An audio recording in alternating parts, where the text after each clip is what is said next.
Hello everybody. I know it seems like I'm live right now. I am not, as you can see by the disclaimer. This is a pre-recorded segment. It will premiere now. You will be seeing it for the first time, and when it finishes we will be going live right after. The reason for doing that is we fully assembled the plane last time, and this time we will be doing the painting. I already did some painting off screen. I primed the model, I put on the first coat of color, and today we are going to be masking off some areas that we want to stay that color, and right after I will be spraying the entire model again. So to not have too short of a stream, I will do this short segment before recorded, so you can follow along, and then I will have to stop and let the model let the paint cure on the model. So to not have any pauses, to not have any too short streams, I will be doing this before the stream. So you might use the chat. As you can see, I managed to make it work. It's not perfect, but you can see it on screen. So you can interact with the chat. You can comment. You can ask any questions. I won't be seeing the chat while I'm recording this, and I won't be interacting with it. But as soon as this pre-recorded segment finishes, as I said, we will be going live, and then I can go back to your questions. So if you want, feel free to write any questions you want, and I think we can start. Last time we completed the model, and like I said, since then I primed it and I put on the first color. Here is how it looks. You can see that it's very nice green shade. The cockpit was masked off, so the paint didn't go into the cockpit. And now with this first base color on the model, you can see that it starts to look really uniform and really good.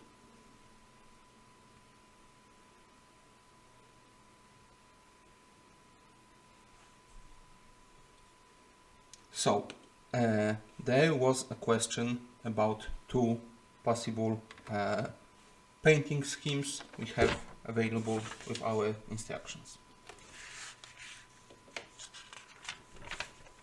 There was this one that is more complicated, has all these spots, all this camouflage on the sides of the plane, and this sort of calmer with bigger patches camouflage on the wings. There are some different colors here, and the second one is one I'm going to be using, the one I'm going to be painting this model is the one that Messerschmitt was painted. It's called Erprobungsjahrgruppe 2 Lechfeld December 45 1934. This is the painting scheme we will be using. We will be basing our painting scheme on this one, but we will be taking some artistic liberties. We will be doing some modifications, and the main reason for that is the paints, the color I was able to get. Like I said, this model was first primed with black color, the same way the cockpit was last time. For primer,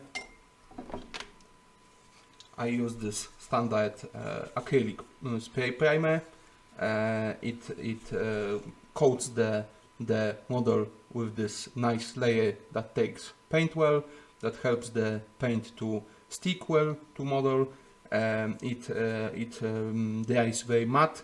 So if you want paint this primer with brushes, it would take the paints very well.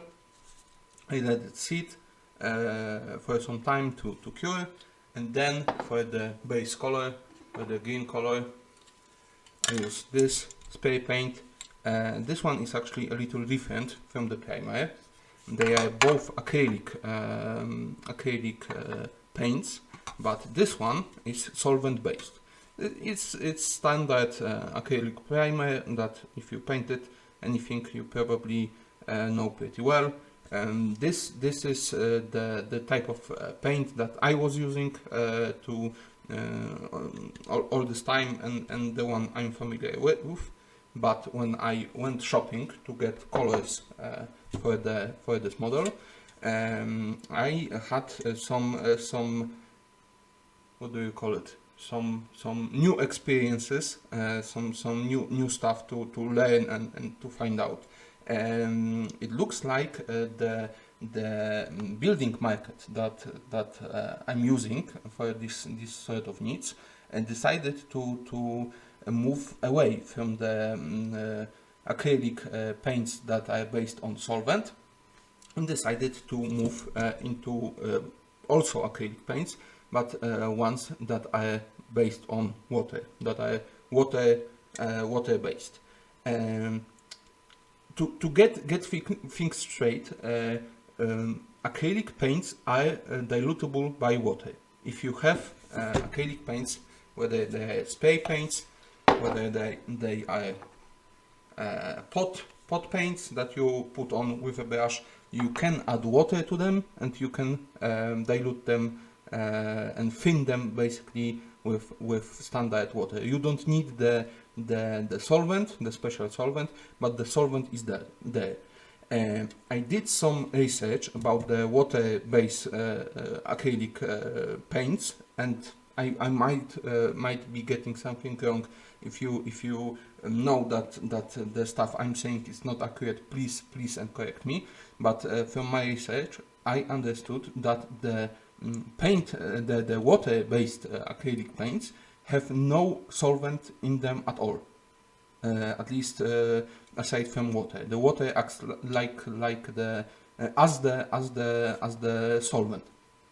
So I was a little hesitant to try this out. The research I made told me that the paint is actually less toxic and doesn't smell as bad, which I didn't really find to be the case. It still smells pretty similar to standard solvent-based acrylics. So I really didn't find this to be true, especially for this particular brand of paint. But the downsides to water-based acrylics was said to be that they might not give as well of a coverage, that they might need some more layers than solvent-based acrylics, and that they might need longer time to cure. As for the coverage, I'm not really prepared to say if it was true or not, because I was a little afraid to not have enough coverage on the model, and I went really hard with the paint.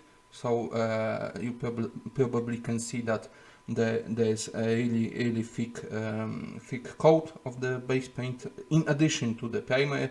So there are two pretty thick coats on the model. So I can't really tell if it was needed or not. I decided to err on the caution side. But as for the curing time, I found this to absolutely be the case, that this kind of paint needs a lot longer to set properly. So I mean, it works fine. It works well as a replacement for the solvent paint. I used it because that's basically what was available for me. So I kind of had to try this out, and I don't think that there's anything wrong with these paints. I think if they are less toxic and better for the environment, better for the one who's painting. I mean, they work well enough. So this was the interesting experience I had with the water-based acrylic spray paint. One more important thing that I forgot to mention, which might have been smarter to mention first, the painting scheme I'm using uses 3 basic colors. There are more colors. There is also this 4th color that's marked D, and as you might remember, during the assembly process there are also some additional colors, especially for the cockpit, that the instructions recommend using.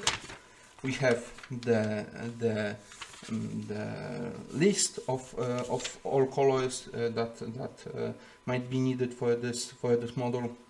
So you can actually find out what the names are. There are even some recipes for painting, for mixing the paints. If you don't have these specific paints, you can try mixing some standard ones.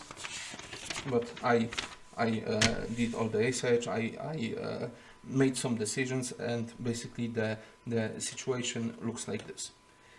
The underside of the plane uses the lightest color. It's marked RLM76. I think it's the code that Revell uses to differentiate the paints they have in their offer. So if you would like to buy some paint directly from Revell, you just need this code and you can find out which paint this is. The other paints also have these codes. So I googled the colors, and here is how they look. The 3 basic colors that I recommended for this painting scheme. The underside, like I mentioned, is the lightest color, this one, and the top of the plane uses 2 colors. The body, the entire body, is covered with RLM81. So I think it's let me see, this one, if I can see correctly, the darker one basically, and the sort of brown shade, and the patches on the wings are made with the color that's a little bit more greener, which is the color RLM82. So the middle one in the chart I'm displaying right now. So the bottom of the plane is supposed to be light gray with this sort of blue tint, and the top side of the plane is supposed to be patches of brown and dark green. When I visited my store that I used to buy spray paints, they had a pretty limited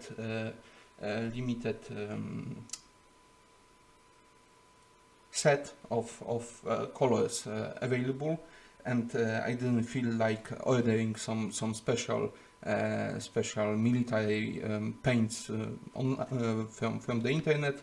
So I decided to do my shopping like that, and the 2 colors I chose for the green is the one I showed you already. It's a little lighter, but also it's more of a dark green as opposed to the olive green that the instructional commands. So you can see that it's the color that is already on the plane. I can see on my screen that it looks a lot darker on Steam. So you will have to believe me that it's a little lighter than what you can see. And this is our gain color. As for the other color, the sort of dark gray brownish color that is supposed to go on the body, and the best match that was available to buy was this dark gray color. It's not exactly the same as the instructional commands, but we did already some modifications to the plane. It's not perfectly historically accurate, and I decided that this color will work well enough, especially if you look at the colors I'm displaying that the instructions recommend. They are very similar. So I was afraid that with this brownish green and brownish gray, they would look very similar, and there wouldn't be very much contrast between them. So it's even better that I had to get this sort of colors, because I think they will work a lot better, and the plane will look authentic enough. It will look nice, it will look military, it will definitely look like a Messerschmitt camouflage, but it will be a little different. As for the third color, as for the light gray color, I could have buy another the third can of paint, but I decided it's a little too much for my budget for this particular project. I decided that I don't want to spend that much money on it, and I decided that for the third color I will be mixing the paints I have. I showed you last time during the hour that didn't record that I have this Citadel paints from Games Workshop. I have this Vallejo blue, and I think that if we mixed the black and white color and add just a little tiny bit of blue, I think we'll be able to get this shade or at least close enough, and we can paint the underside of the plane with it by brush. So I decided to do it this way. Also another thing I forgot to mention before, the inaccuracies we already did to the model. You might remember that there was a discussion between the weapons that we are supposed to use on this model plane. We had to choose between rocket launchers and bombs. From the last team, you might remember that ultimately we settled on bombs. I have the bombs assembled right here. I decided that they will look nice in the gray color, the one that will be going on top of the body. So I already primed them with black color and put on the coat of gray. They are dry already. We can take them off the painting board. They have assembled the standoffs to them, and they will be glued in place under the model.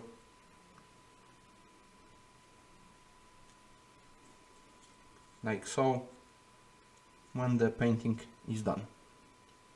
So this is what you saw last time, but if you have a very keen eye, you might also already see what I did. I really wanted to also attach the rocket launchers, which also are supposed to go under the nose. You can actually see them in the box art. Here they are. They are supposed to go on the same spot as the bombs. There was some ideas suggested by viewers to maybe get a bomb on one side and rocket launcher on the other side. I didn't really like this idea, and I decided to use bombs. But after that, I thought of another solution, and I decided to attach the rocket launchers to the wings on the side of the engines. The idea came to me because since we started this model plane, I came back to FX Dogfighter, and and I'm replaying it right now. I already finished the Axis campaign, which has this Messerschmitt plane in it. I have only a few missions left on the Allies campaign to finish. So I've been spending my free time this way, and since the game is pretty old, the resolution of the models are pretty low. There are no movable parts when you start the landing key doesn't open and close, and also the weapons, when you pick up a new weapon, sort of appear under your wings for all the models, all the different kind of planes. So you can see them when you pilot the plane. You can see which weapons you have. They don't appear in the historically accurate places on the plane, but always under your wings. And when I kept staying at this sort of configuration from the game, I got inspired and thought, well, why not do this way? I know it's not how it was made on the real Messerschmitt. I realized that there might actually be some difficulties with attaching the rocket launchers on the sides of the wings, because when the rocket launches, it moves the plane, this side of the plane, back the same speed as it moves forward. So I imagine if the rocket would launch, the wing might tip back a little, and the plane might get knocked a little. So I imagine that in addition to not being historically accurate, it's probably not even technically possible. But I thought it looked nice enough, and it would be really fun to have both types of weapon on this model. So this is the way I did it. I assembled the rocket launchers. The only thing I needed to make this idea happen was to create another set of these standoffs. The kit only supplies one set of standoffs, because you are supposed to choose between bombs and rockets. And when I glued the standoffs to bombs, I had none left for the launchers, for the rocket launchers.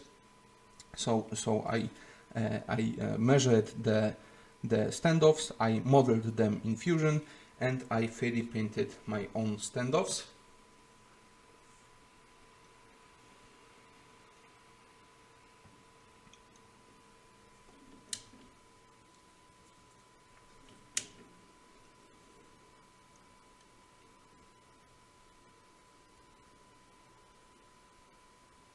Here I have my 3D printed standoffs.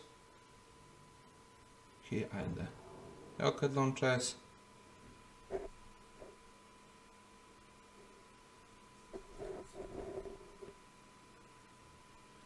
So I drilled little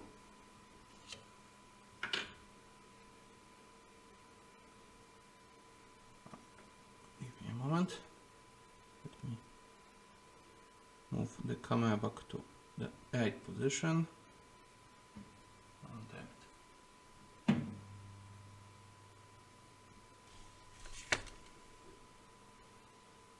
Here we go. So this is the way I was able to attach the launchers to the plane. I drilled a little holes similar to this one in the planes, and I glued in the rocket launchers. The bombs are separate because I had to spray paint the plane, and I had to have access to the landing gear.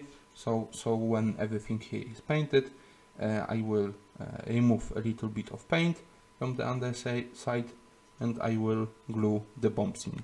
The reason I didn't have to do this also with the launchers is because there are not many details here, like the landing gear, that will be abstracted.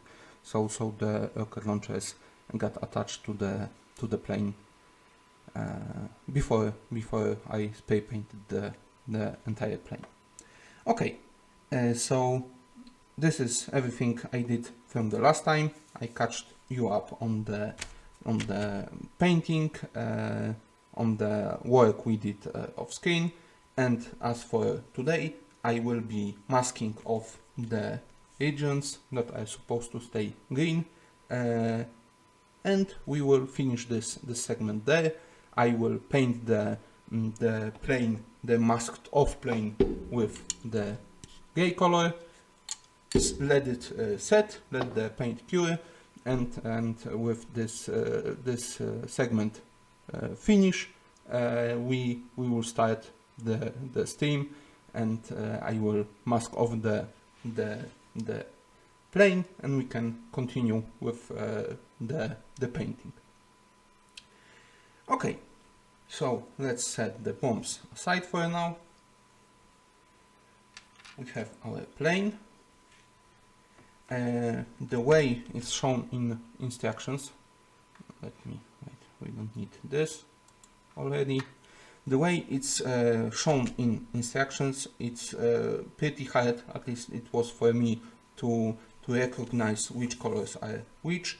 Not only because the D color, which is aluminum, and K color, which is the light gray for the underside, they have really similar hatching pattern. So if you just look at the plane, it's kind of hard to recognize if this part is supposed to be aluminum, or is it supposed to be light gray, or no, wait, the I is white gray, light gray, the K is the green, so it's even bigger difference. So to kind of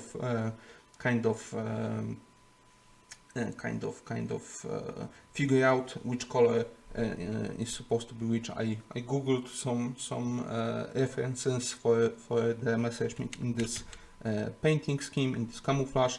So I know roughly which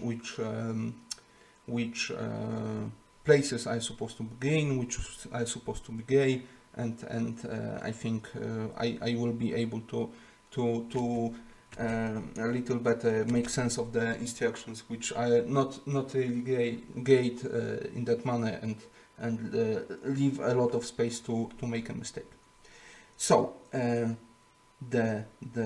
regions that are supposed to be green will be masked off, and the regions that are supposed to be light gray, I will be leaving them unmasked, because I figure that light gray will be better to paint, easier to paint on gray than on green. So I will be coating the underside also gray. The body is supposed to be all gray, so we won't be masking it off. I'm leaving the tape that's masking of the cockpit. We will take it off after the gray color. The wings are supposed to have the most masking off, because you can see that those patches that go on the top of the wings, and the tail have this very interesting pattern, which is the background is supposed to be eye. So I was the underside color, the light gray, and the little dots, the camouflage on it, is supposed to be K, so K is green. So I will be masking the tail also to leave it green, and we will be trying out some some cool techniques to achieve this camouflage that I haven't actually tried yet. So I think it will be pretty fun. And this is the work we have to do today. To do that, I have some masking tape. Also, I have some scissors and our knife, our blade. I'm not sure which will work better. We will see. And to start, I'm going to move the instructions to side, not to cut it. Okay. Let's start with the right wing. The darker color is gray, so it's supposed to be masked off. The lighter color is green, so it's not supposed to be masked off. So we need this kind of triangular patch. I'm thinking right now that it might be, yeah, I think we can do this way. It might be easy to mask off the entire wing, like so.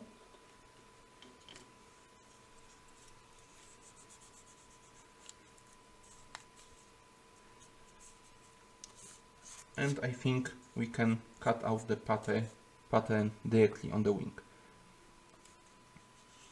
I was planning to put the tape on the cutting mat and cut it here and then transfer the patches to the wing, but I think this will be both easier and more accurate, so let's do it this way. Do engines have any grain on them? No, they're supposed to be grey from the top and light grey from the bottom, so they can be sprayed fully with grey. We don't need to mask them off, we just need to mask off the wing. Let's see.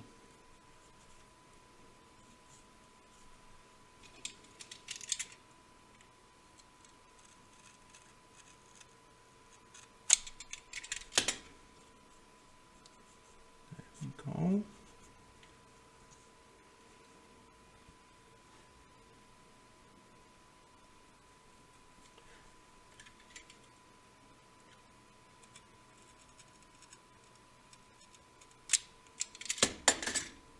Let's remove this tape.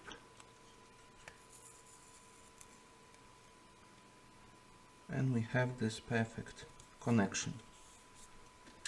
Let's maybe cut off a little more so it's clean. There we go. I'm wondering how far down the wing I'm supposed to go. The instructions doesn't really show where the two colors meet. If it's on the top edge, if it's on the middle of the plane, or is it on the bottom edge?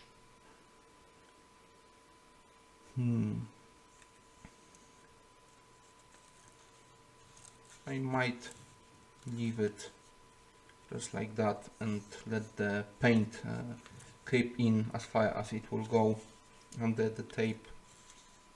It will look a little bit more natural.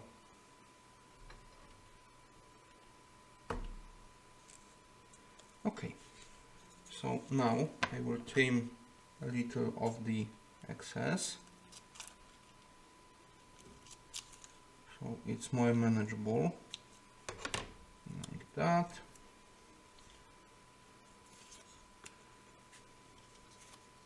There are many delicate parts on the underside of the plane, so I'm careful not to break them off when I handle the plane.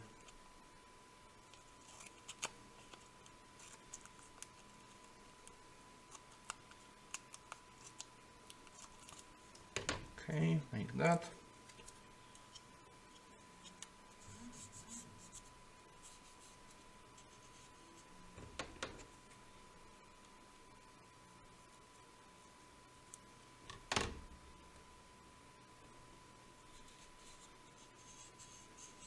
I'm making sure that the edge is well glued to the wing.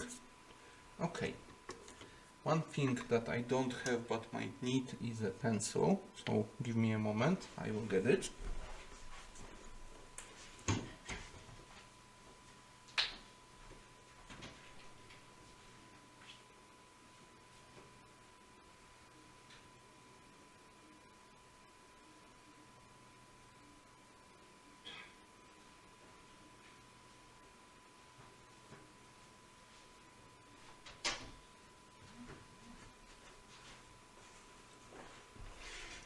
Okay, I have a pencil.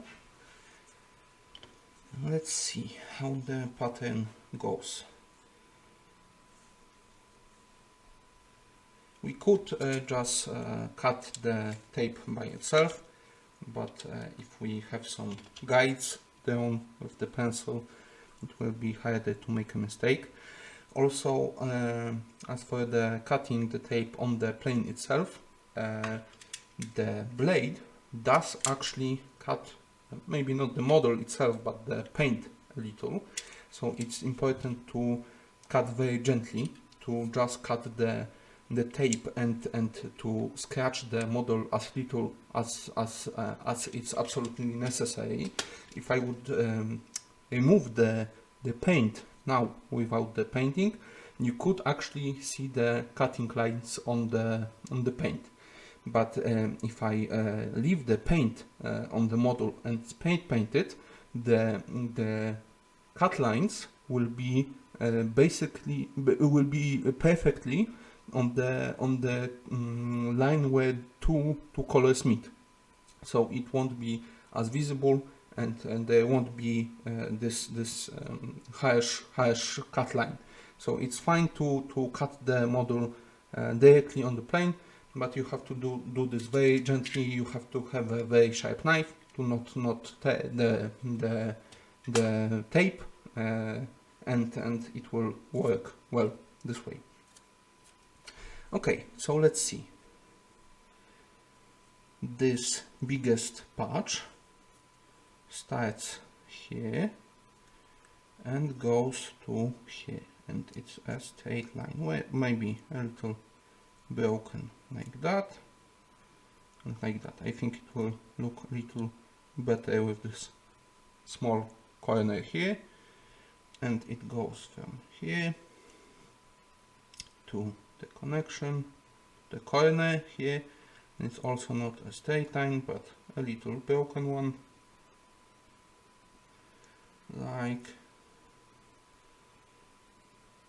that.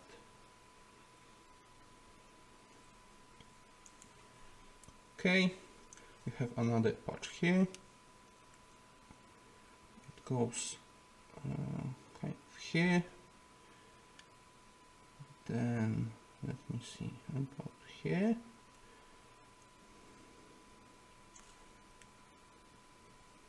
Like that maybe. There's this sharp corner here.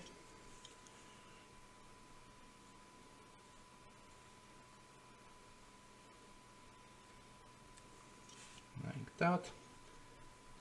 And the last one goes like that. And maybe here.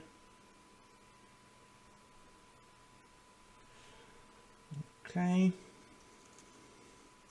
that looks great. Okay, so now we have to follow the pencil lines of our blade and remove the tape in between. So maybe let's start at the end here. You have to consider in which direction you go with the blade to meet at the corners. You don't want the lines to move past each other, because you will have the lines that are past the cutting lines will be visible because they won't be painted over. So you want on the corners the lines to perfectly meet each other, and it's a little more safe to leave a little gap between them, and you can tear off the the plane even if it's connected a little. So of course the best outcome is when the lines perfectly meet each other, that there is no gap between them or they don't cross, but it's sometimes a little hard to know. So you have to keep that in mind and try to make them meet perfectly. Okay, that's a nice cut.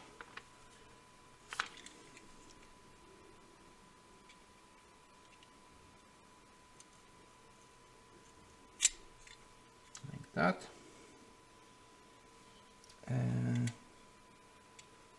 This side is supposed to be, let's not make a mistake here, let's not remove the wrong patch. The body is gray, so the darker hatching is gray, so this is gray, so we remove the, wait, is that right? Yes, because we will be spraying the gray, so we want to leave the tape on the grain. The grain is lighter, so we want to remove this. Let's carefully be sure that there was a little connection here. I tied it off, I felt it. Okay. It's perfect. That's exactly what we wanted. We don't need this, we can set it aside. I'm keeping all the trimmings of the tape, especially the bigger ones, because when we have some gaps to fill, it's both easier and more resourceful to use the leftover tape than cut off some new tape from the roll. Okay, so let's continue.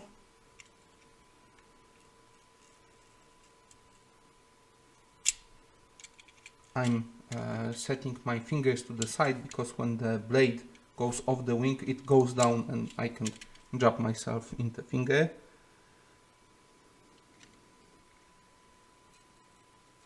Let's make the lines meet.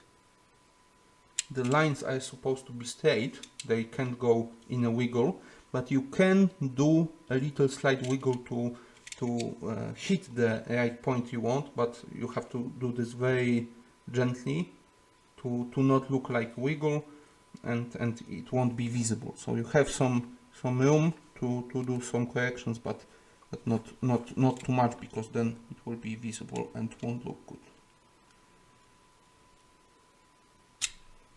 Okay, and we want to remove this.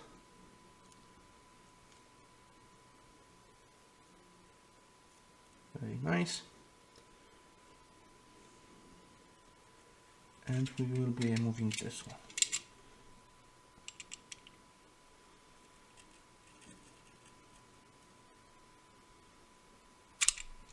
Like that.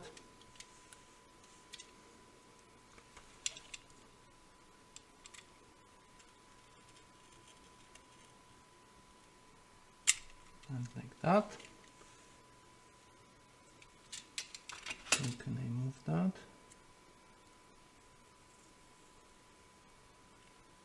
That's nice. I can't wait to see the plane painted. I'm so close to finishing. Only the painting left and the decals, and it will be finished at last. I'm so excited.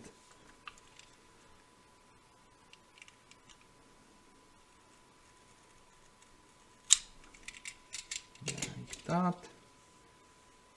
Oh no, I made a mistake. We weren't supposed to remove this. Wait, was it this one? Or which one? Oh, I think it was this one.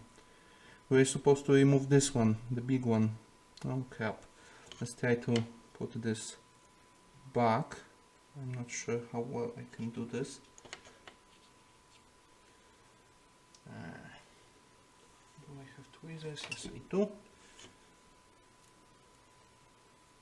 I think it's still savable.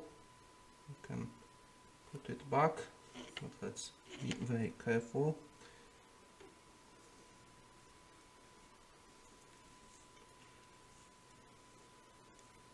damn thing curls up.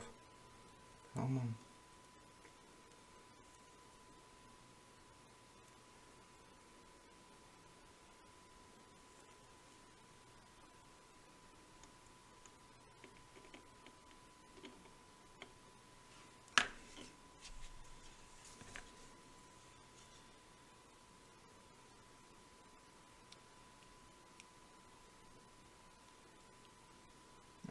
I'm putting on one side, making sure that it's in the perfect place, and then I will make the rest. Again, fold this lines up like that. And to be clear, you are not supposed to do it like this. This is just a way to save a mistake. Just be sure which one you are supposed to remove. Let's put this down, make sure that there are no gaps, that it sticks well. Okay, we managed to save it. Let's not make that mistake again. We are removing the dark one, so this one.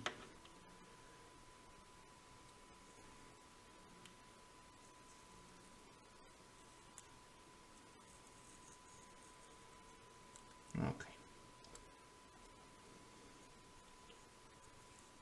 There's a little gap here.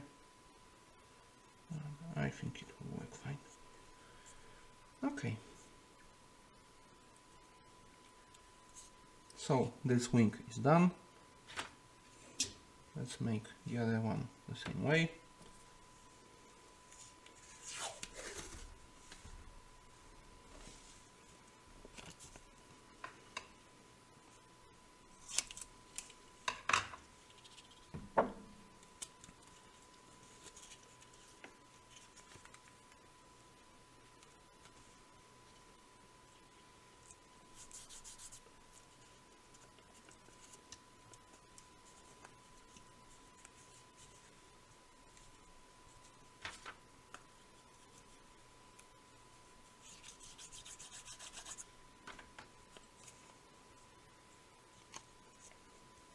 There's this very thin antenna here, and I keep touching it. I don't want to break it off. It's a really tiny thing.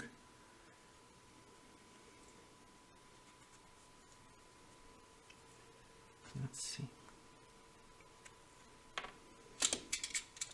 The inside sharp corners are the easiest one to cut the tape in, because the tinge, you just have to follow the tinge and the blade centers itself. But it's important to be cautious even there, because if you pull the blade hard enough on the side, you can actually go out of the tinge.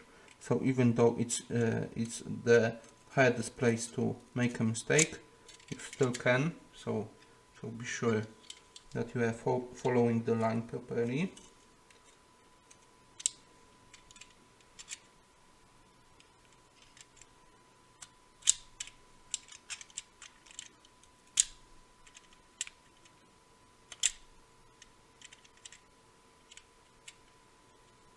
Okay.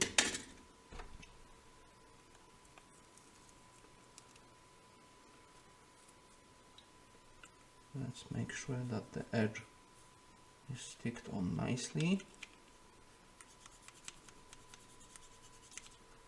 Okay.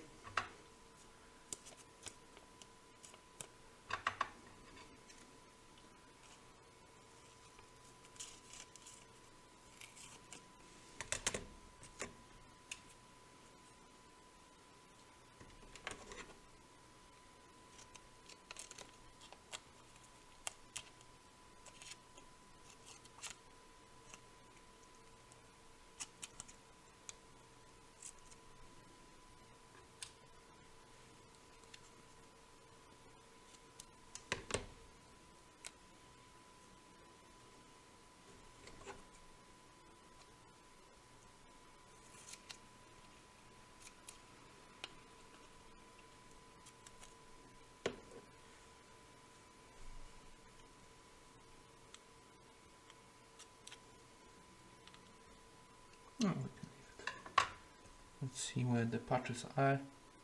We might need to tame it after all, but we'll see. Okay, so now let's take our pencil again. Let's see. We go from around here to the corner. So like that.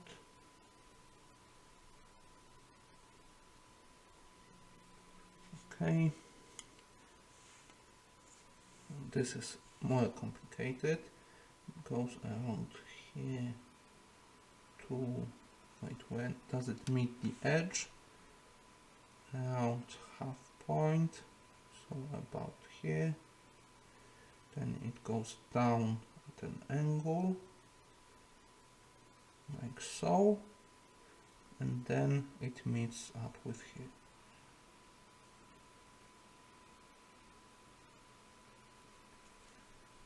Like that, okay. And this one goes a little down, then at a 45 angle, like so, and then down, and again little angle. Okay, and here is just a straight line, like that. And the patches on the wing is the main reason why I chose this painting scheme over this one, because the shapes on this one are much more fluent, and they would be harder to cut out with a knife. It might be actually better to try to paint the patches with your brush. So when I saw the straight lines, I thought that this is the way to go. I do like this painting scheme.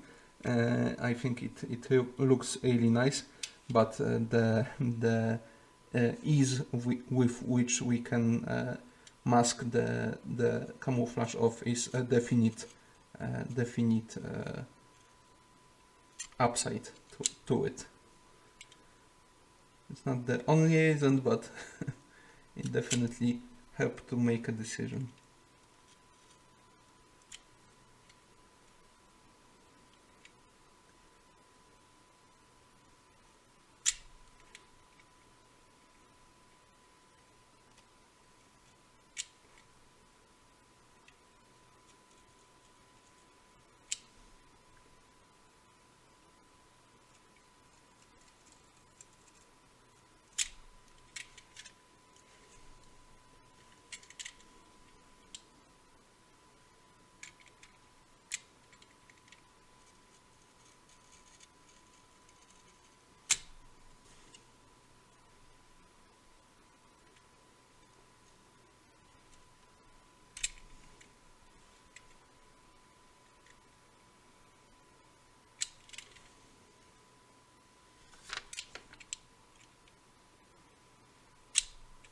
Okay, now let's double check to not remove the wrong patches again, and we are leaving the light ones. So we are leaving this one, and we are removing the big one from here.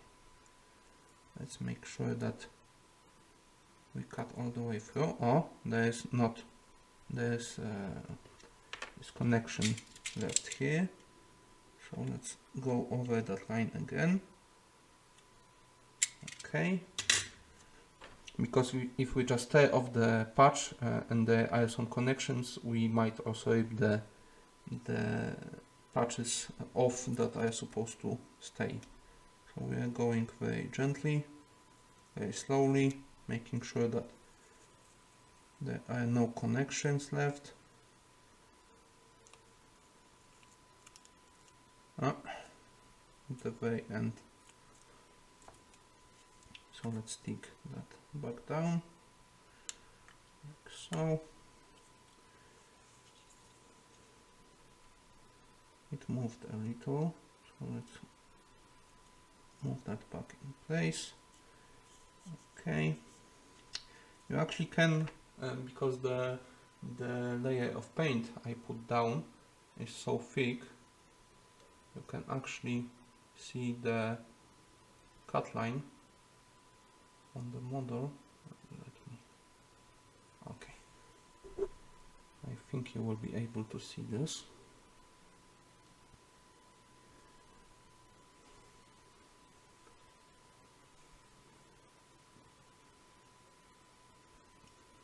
I think you can see that underneath the tape there is this little cut line. Here we go.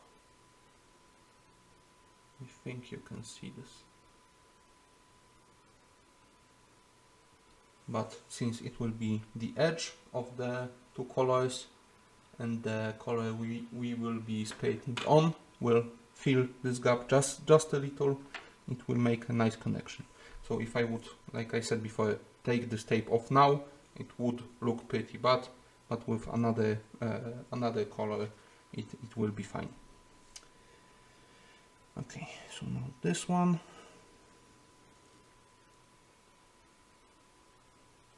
Oh, there was some connections here. It was the most complex cut. Many little lines here, but it worked out fine. Everything is sticked down. I will be making sure that all the, especially the edges, are stick down well just right before the painting. So it's not as important to do this now, but before the painting it's important to make sure that the edges are glued down well to get a nice crisp line, because this sort of paint can peel off by itself with time, especially if it's not stick down perfectly. So when I use this kind of technique, right before spraying, I go around all the edges and stick them down even more. Okay, so the wings are done. The body is left unmasked, and we also have to do the little wings on the tail and the side of the tail. So let's mask these off.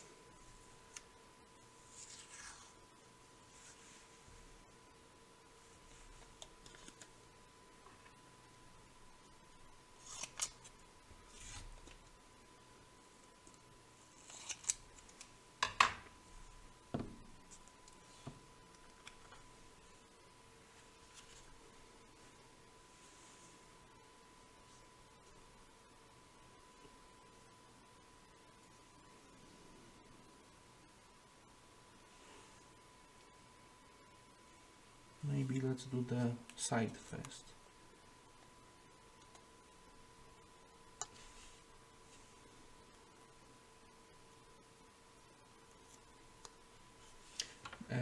The side is supposed to be all marked off. It's supposed to be all green for now. We will be, oh, you can see, sorry.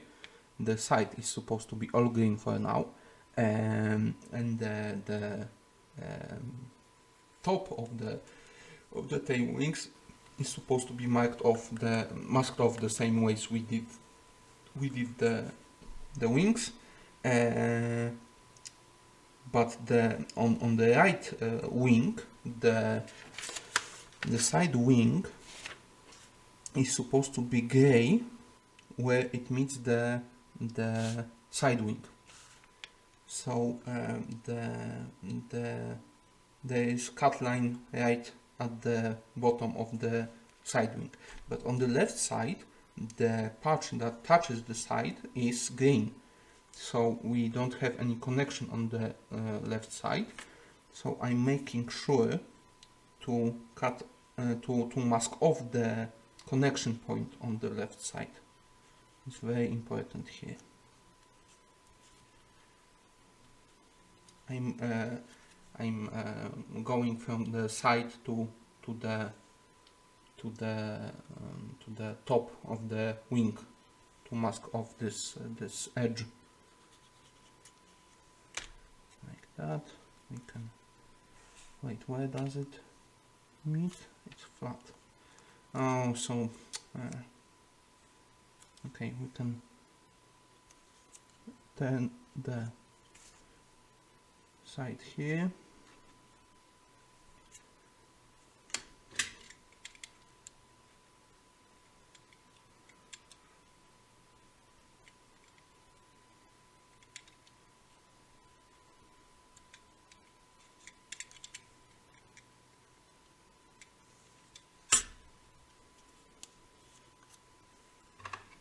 Let's remove a bit from here, leaving just enough to fold it over, like that.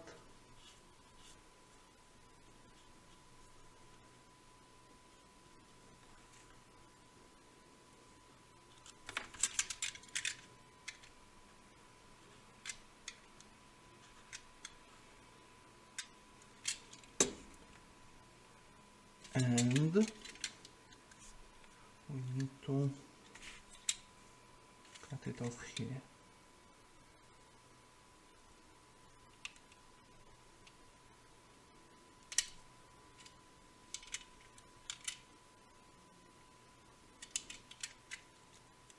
Maybe let's mask this whole thing off and then do the connections with the knife. Maybe this will be safer.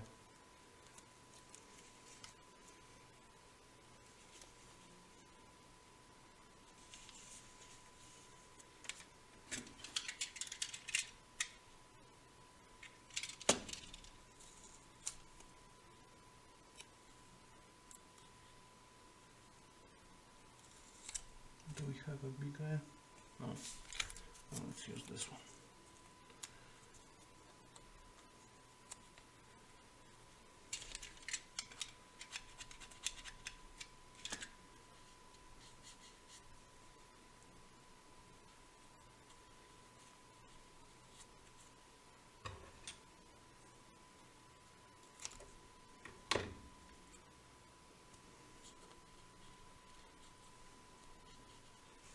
Here's the reason you want to keep all your small patches of tape. Let's see.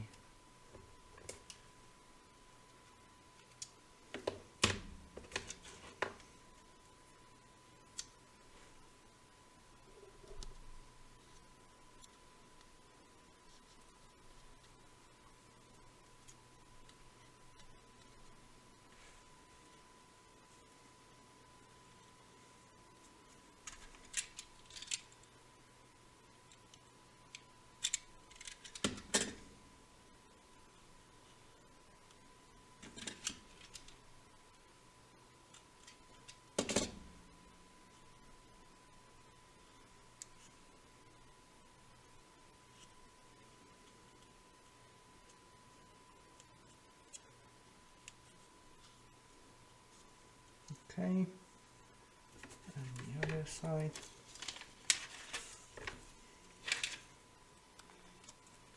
Can we use this one? No.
Okay, let's make sure we don't have any gaps left. Let's make sure that the tape touches all the outside corners or the inside corners. the side wings are covered completely. The side is covered, but we have to cut around where the camouflage meets with the side of the body. So we'll do that in a moment. Maybe let's do the patches first.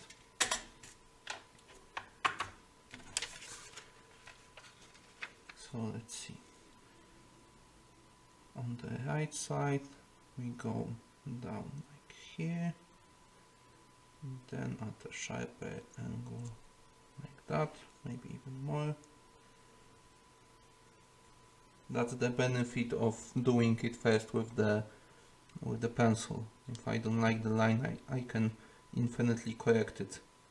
With the blade you have only one shot, as the any man would say. The famous rapper Any Man. Okay, so we go like that. And here like that.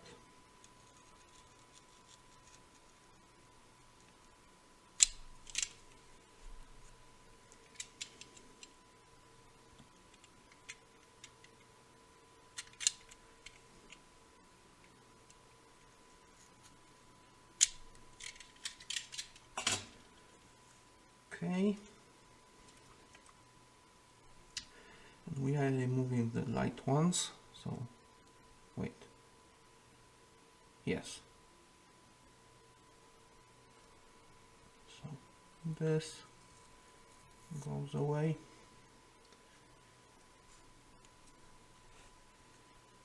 and here the inside goes away, so no, oh man, god damn it, I made a mistake again. Oh crap.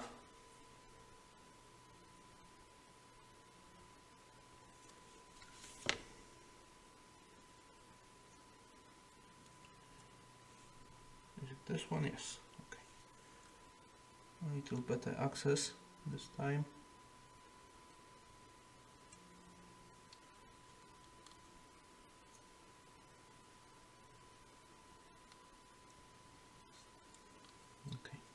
Wasn't that bad.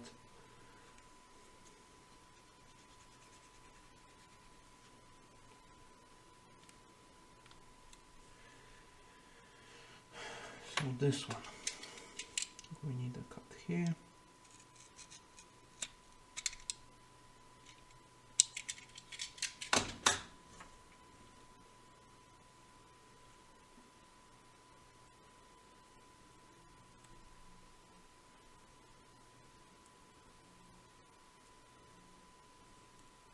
That. This is the right way. And here we remove the outer one.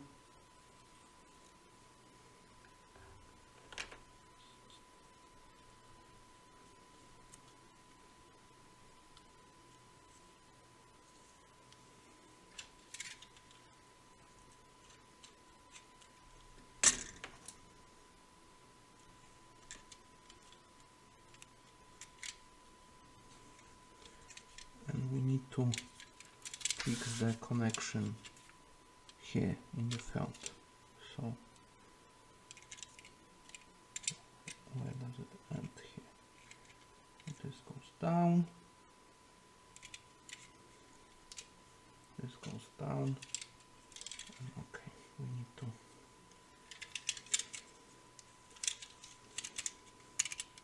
go like that. I don't have good access here. Let me see.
Oh, here we go.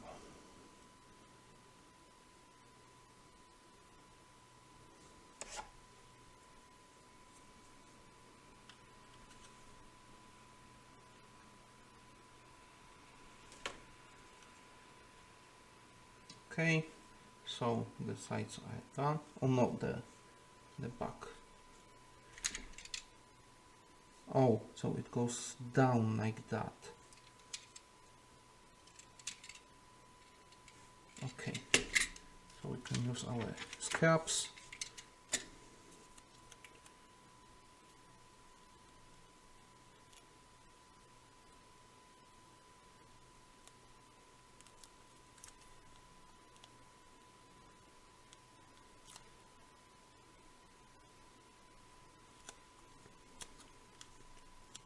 That. Let's trim it a little.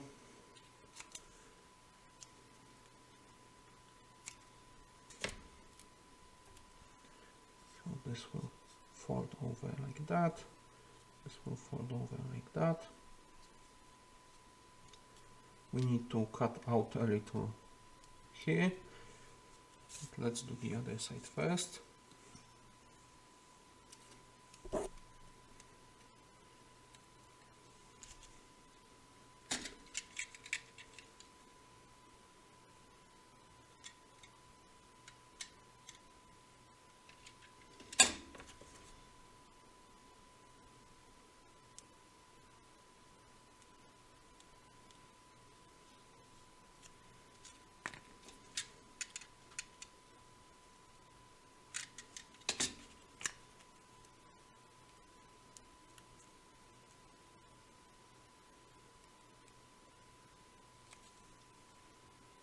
Perfect.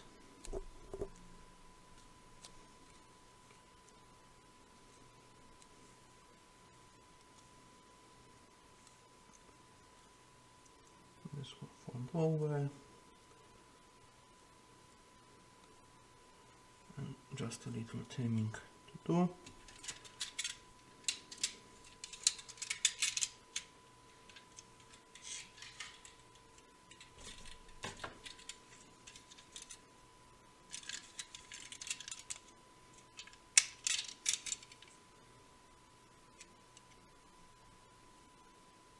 Right on the line.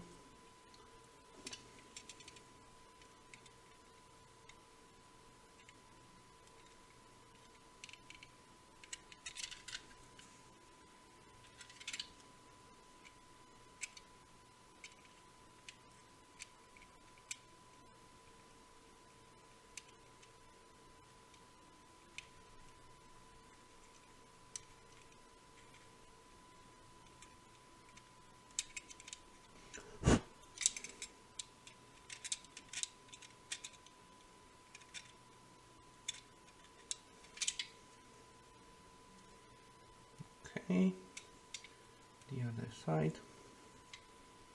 The other side is clean, so just the bottom.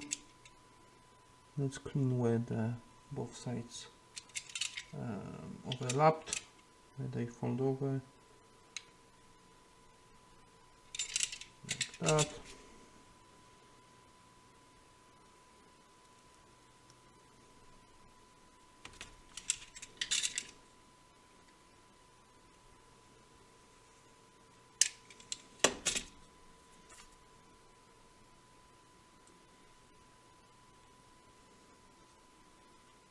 Now we have this perfect line on both sides. Okay, so I think that's all we have to do. I will, like I said, tuck the tape down, and I will spray the rest of the plane.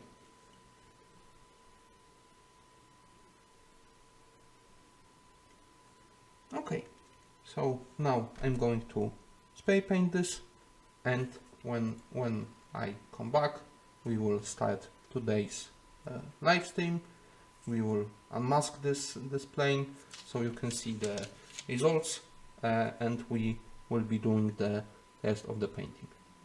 So I'll see you in just a moment. Hello, now we are properly live. The plane was painted, it's dry, it had a whole week to dry. Although I have to say that the water paint acrylics are worse at drying that I thought they already were. Through the whole week the plane was appearing not to be sticky anymore, but if I left it on some hard surface, after some time I picked it up and I saw that the paint deformed. There are some scratches, some dings in the paint. Probably the thickness of the layer I laid down didn't help, but still I think that maybe it wasn't mixed well enough. But either way, it took extremely long to dry, and I don't think I will be picking up any water-based acrylic paints anytime soon. I really didn't like them. But anyway, the model spent a week on a warm radiator.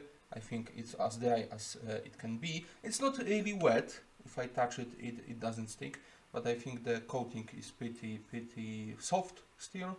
I'm not sure if it will improve with time, or are the water-based acrylics just the soft.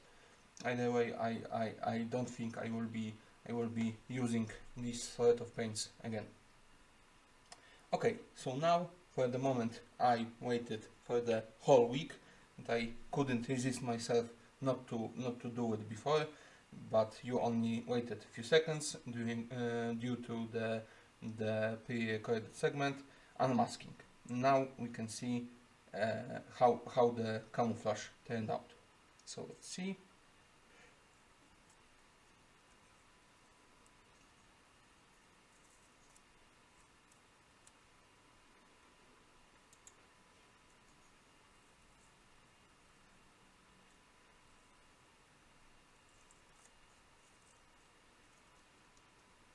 There we go.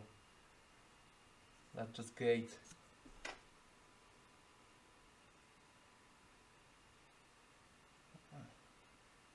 The light I have is a little too strong. Let's remove the other patch from this wing.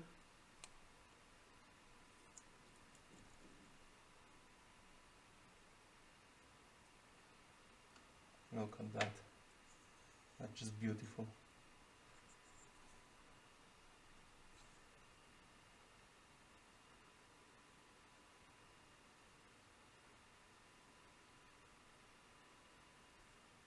Let's do the other one.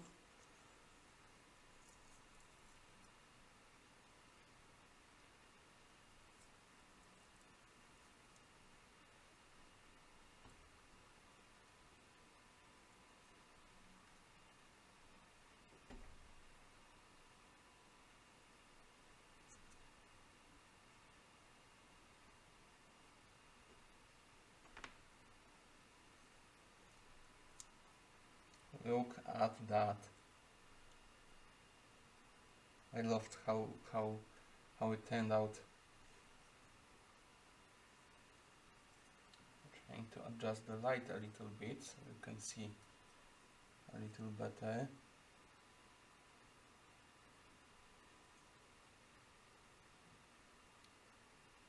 I'm so happy with it. Let's do the tail.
looks so great.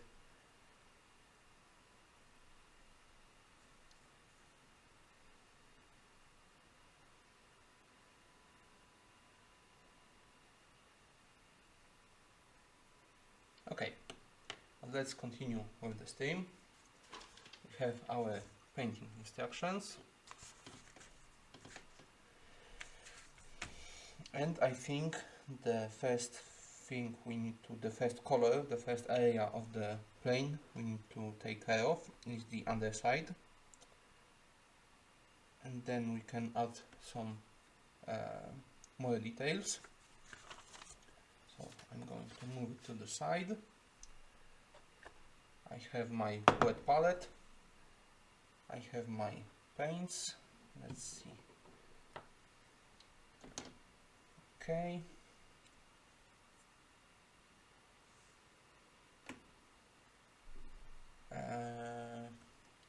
Okay. The color we want to mix is the light gray one. So I'm going to add a lot of white first and then just a little bit of black. I think it will be safer this way than start with the black and add the white. And when our gray color is almost perfectly mixed, I'm going to add just a little bit of the blue. I need to consider the amount of paint I want to mix, because the area we have to cover is pretty big. If there will be needed 2 layers, the area gets even bigger, and I'm afraid that if I mix too little of the paint, I will have problem mixing another batch to match perfectly the shade. So let's just try to mix the right amount. Also, I don't want to mix too much, not to waste the paint. Let's see how it goes.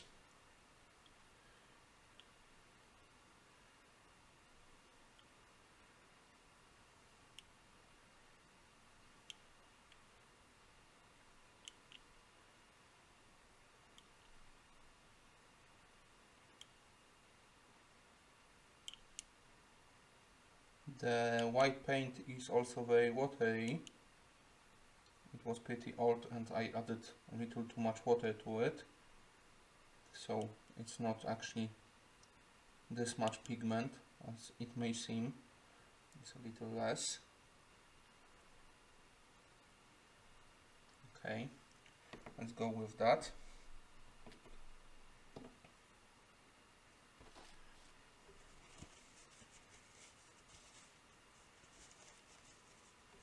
Now just a little tiny bit of black.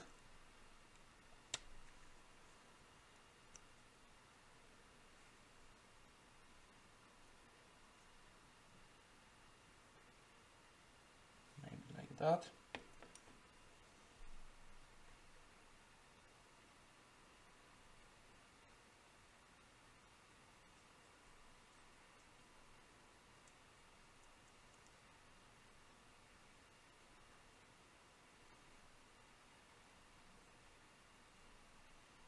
That looks promising.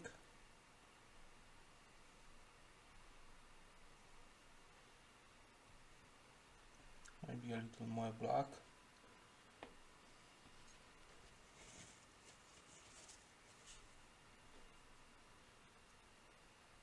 No, that's way too much.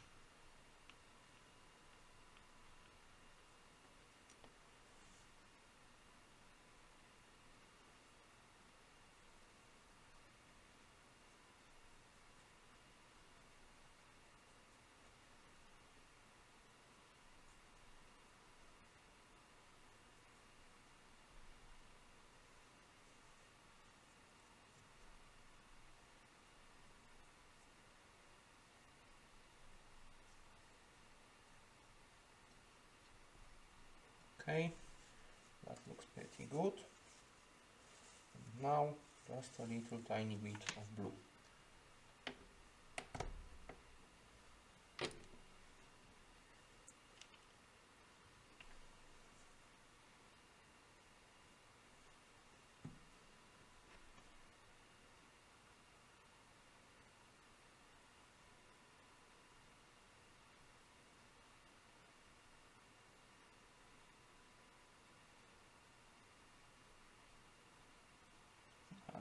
that might have been too much.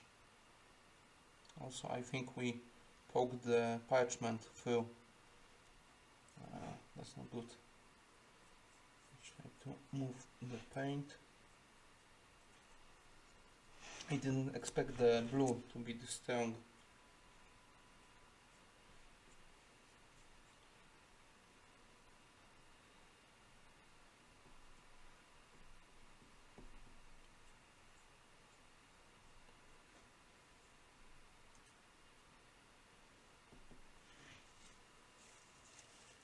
Maybe add a little bit more white and blue to be white and black to be safe on the amount.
I think we can work with that.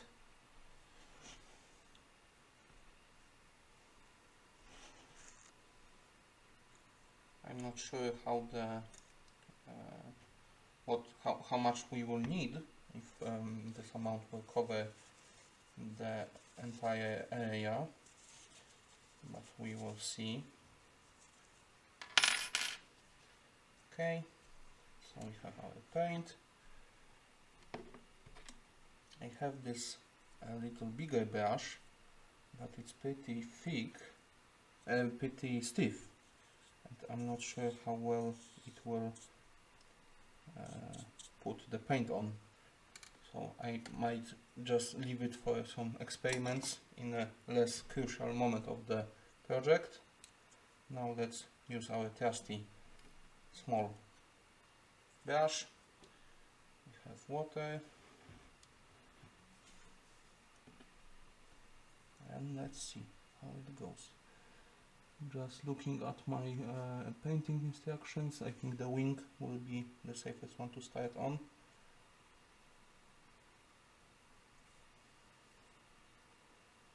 It's a little watery, probably because of the white.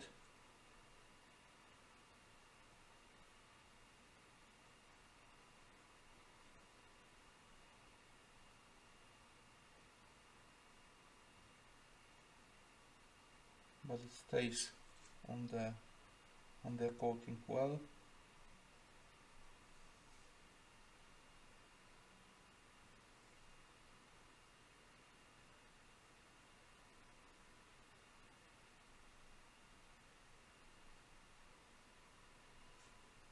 I think the shade turned out really nicely.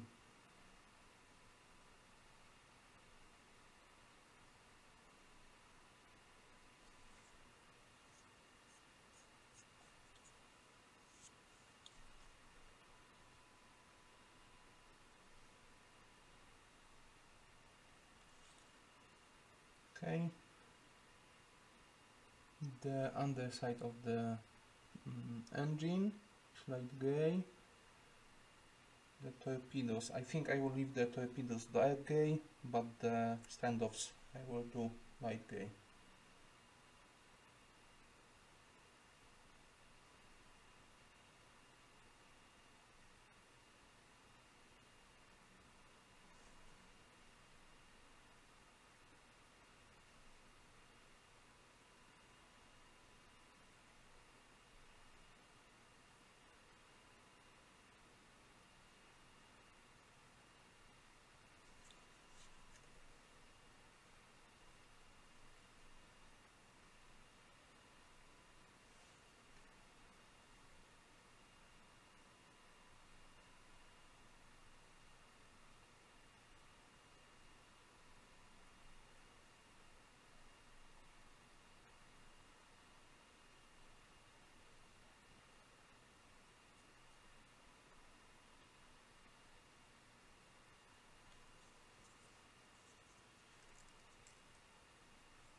Now the wing, okay.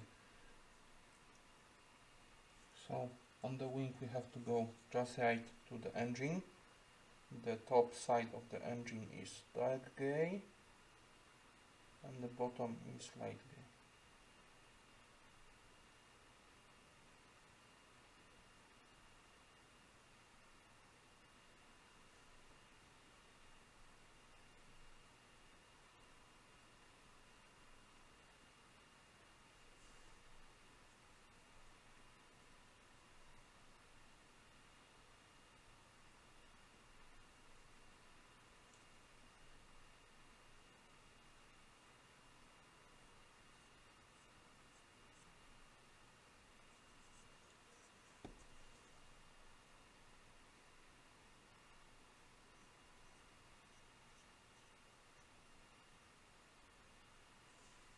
Okay.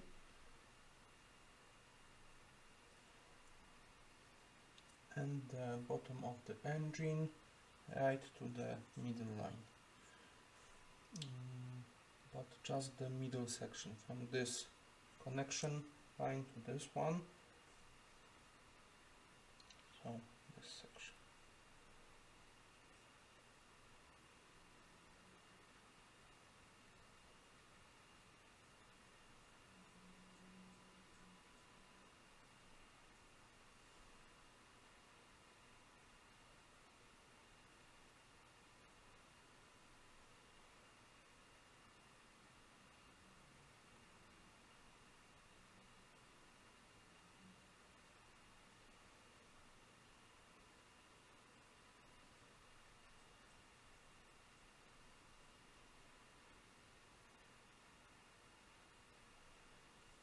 Okay, the front is supposed to be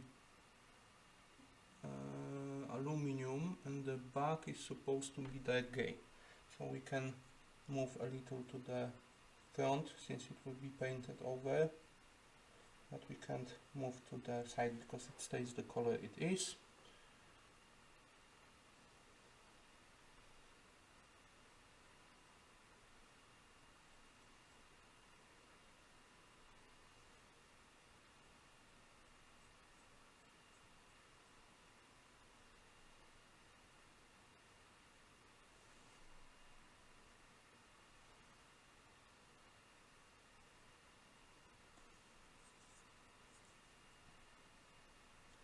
The wheel is a little in the way.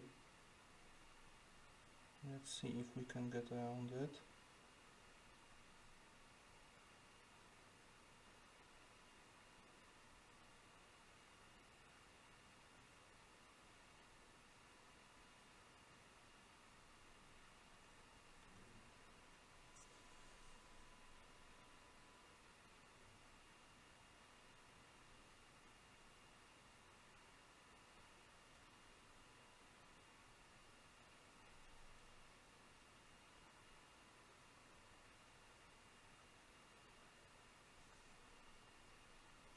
Okay.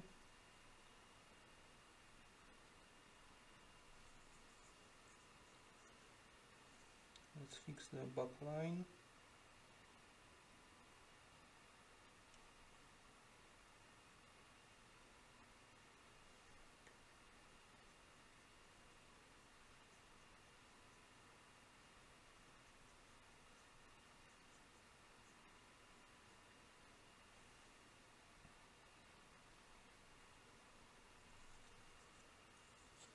A little bit more here.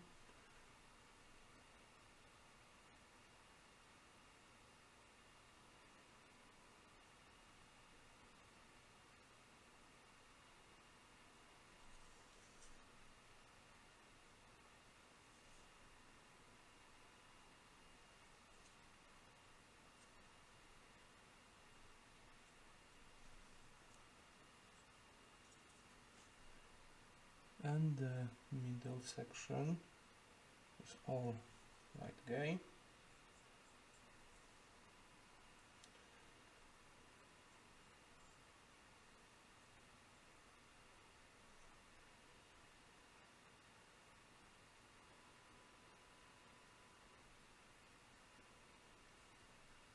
aside from this panel and I think this panel.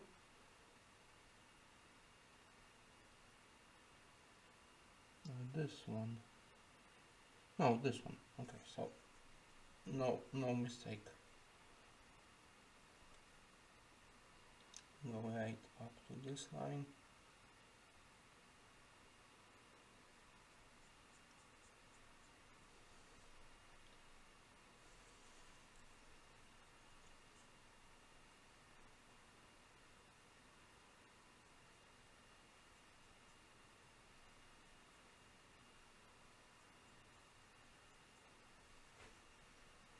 And again to the side of the engine.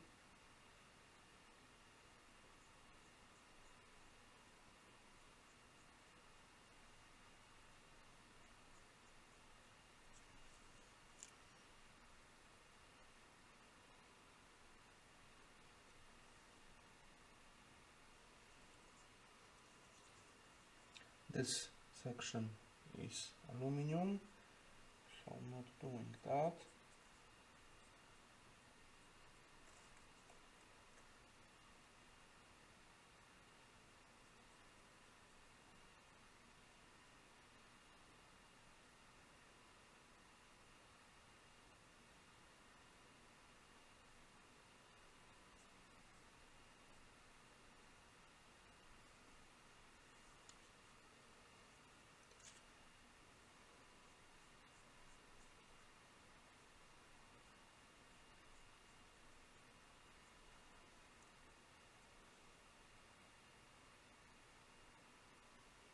Let's see how all the colors meet. Okay, so we go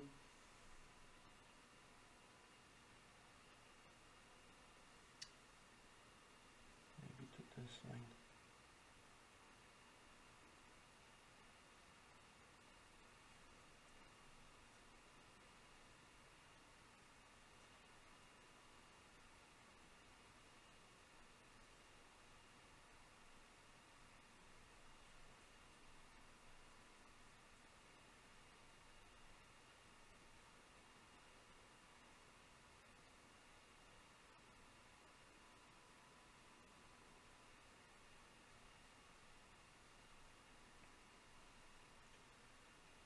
And I grabbed the wing, but the paint had enough time and it set, so I didn't ruin the layer.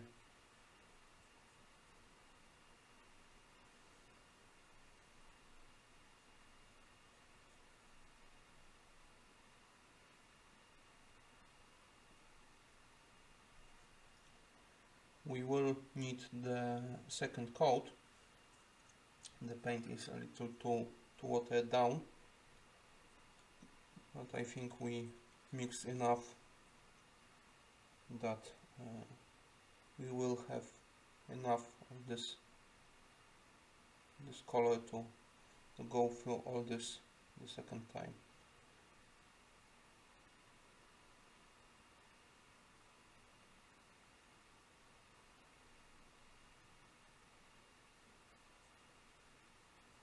What color is the antenna? It's not specified, but maybe let's leave it dark gray for better contrast.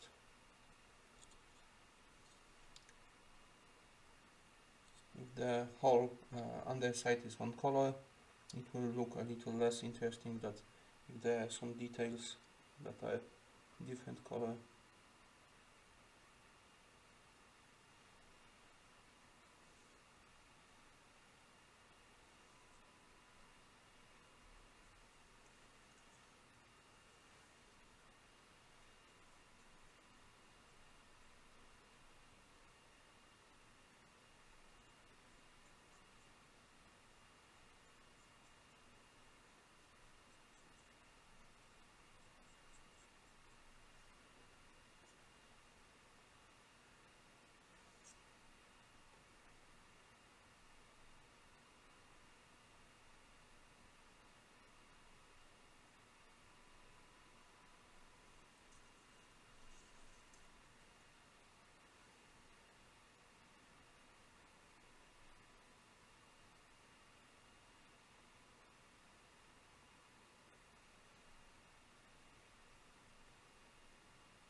front right here is supposed to also be like gray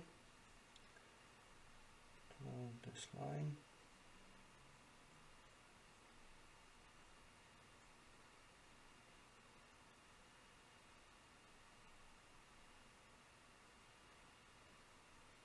I think this this shade will work a little better with the dark gray we put on top than it would have with the original color, the historically accurate one, because it was a little bit more gray.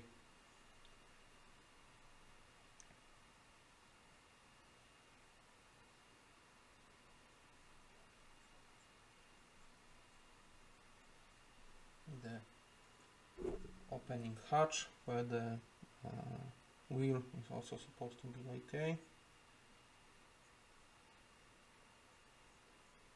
but I will leave it painted only on the outside and leave the inside dark gray.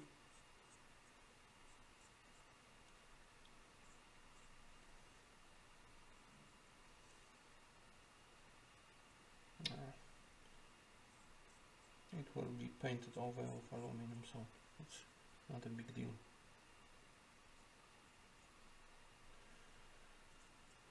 Okay, I think we go to this line, but on this side, where do we meet with our gray? Maybe let's go to the end of the panel. Right here. Super careful here. We don't have the ability to paint over the dark gray.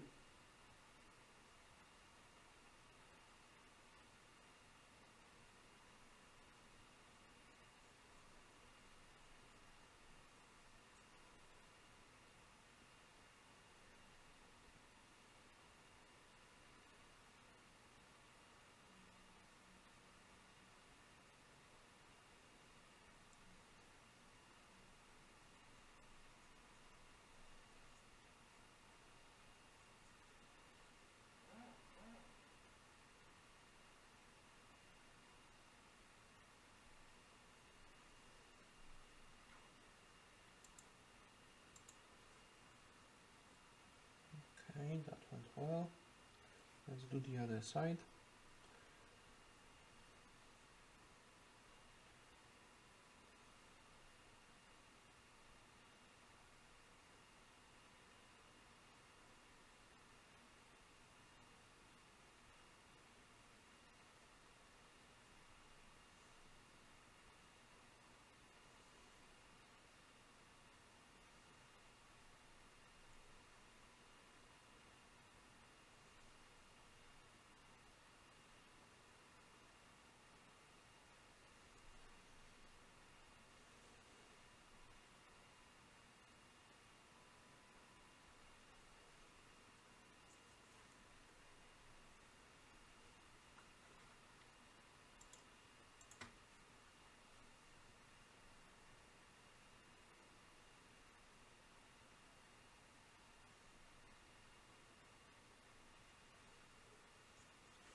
Okay, and also the front panel.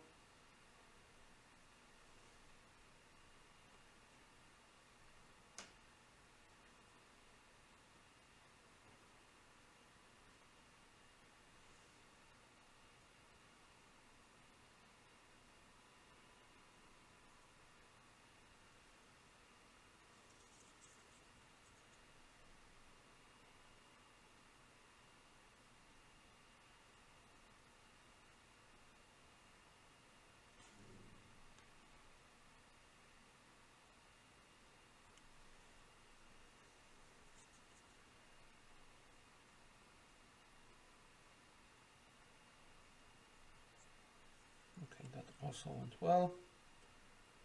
So let's do the top of the second engine now.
Okay.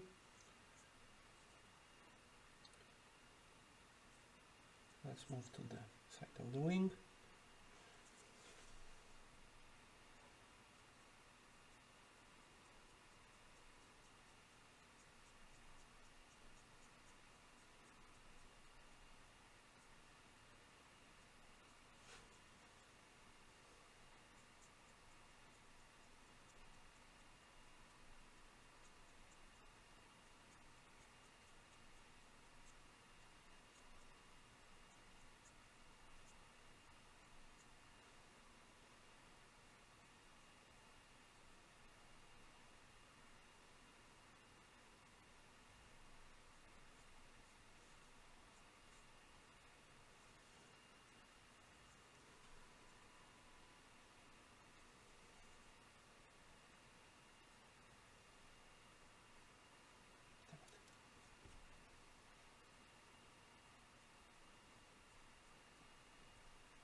Oh, I think we need to restart the stream.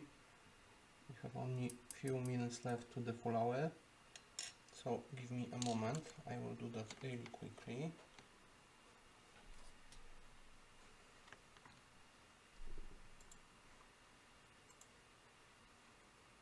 Okay, we can continue.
We have to go back to the first rocket launcher I skipped the inside of the standoff.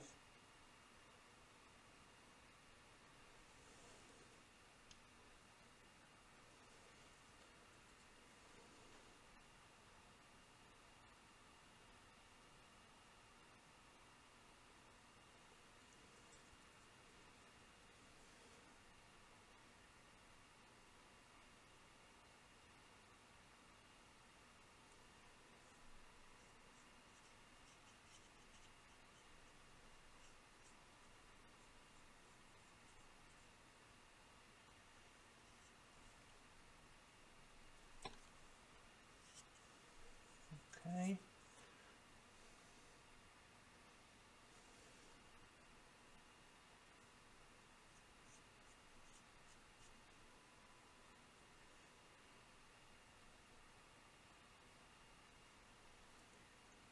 This side is done.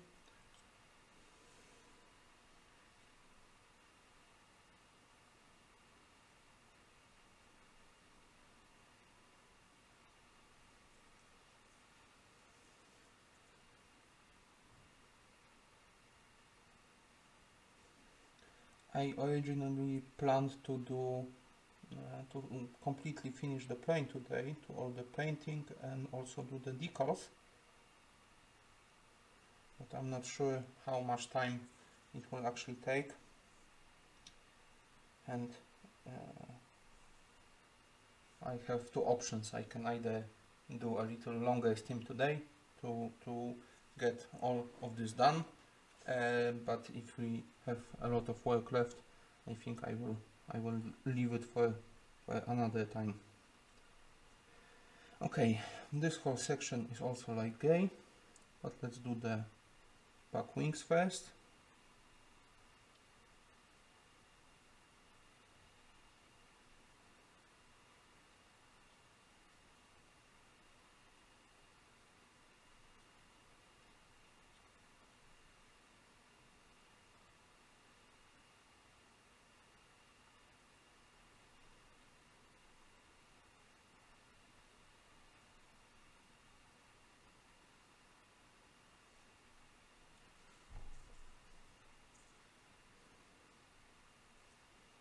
I think the paint is picking up more and more water from the wet palette.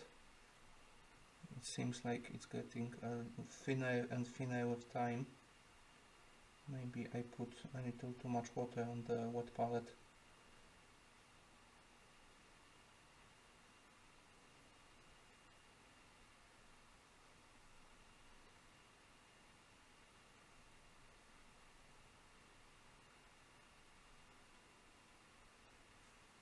Okay, and now this section, let's see where we want the two colors to meet. Okay, we can definitely do the middle section.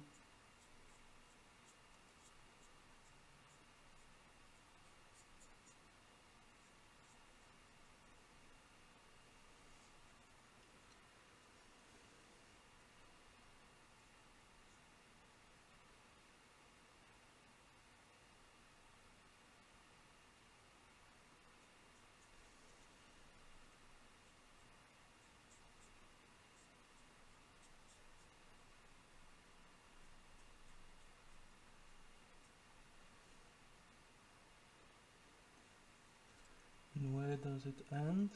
Goes right to the edge. Maybe let's have it meet with the gray right here.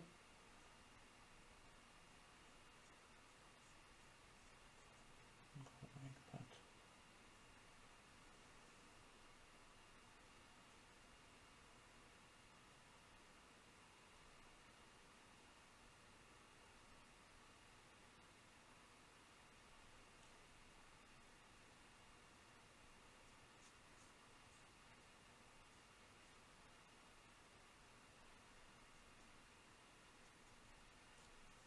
I think that's a nice place to have the colors meet.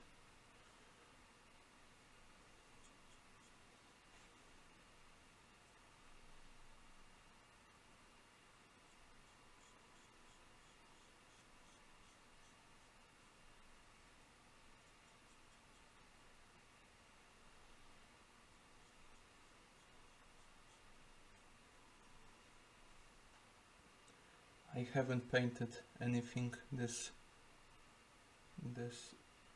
precise in many years. On one hand, it's pretty challenging and difficult, and I have to give it a lot of focus, but on the other hand, it's pretty nice and pretty fun.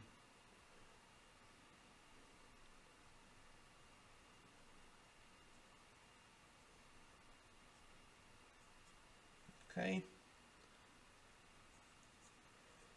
Also the side of the back tail is supposed to have this pattern with this color, but let's skip it for now. Let's maybe do the other coat, the second coat, everything. Yeah, it will make the color look a lot nicer and uniform.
Okay.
Wait, which part is aluminum?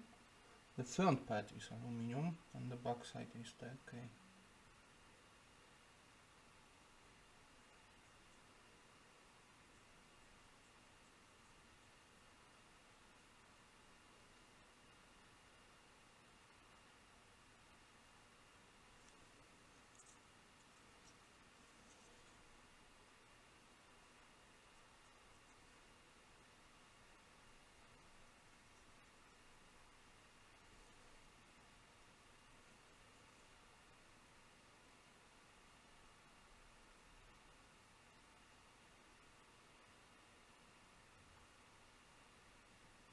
Also, I forgot to paint the wheel covers, so we'll get back to it in a moment.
it's a lot easier now that we also have the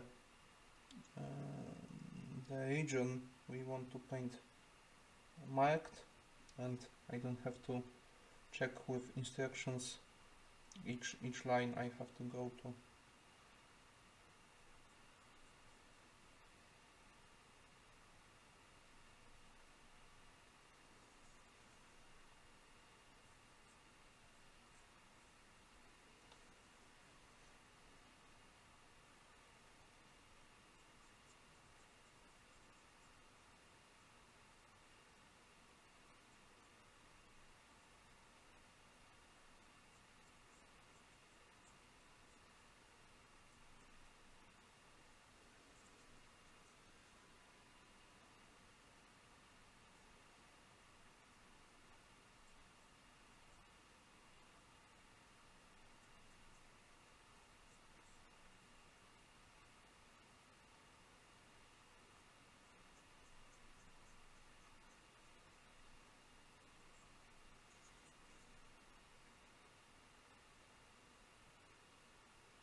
done. So now the other wing.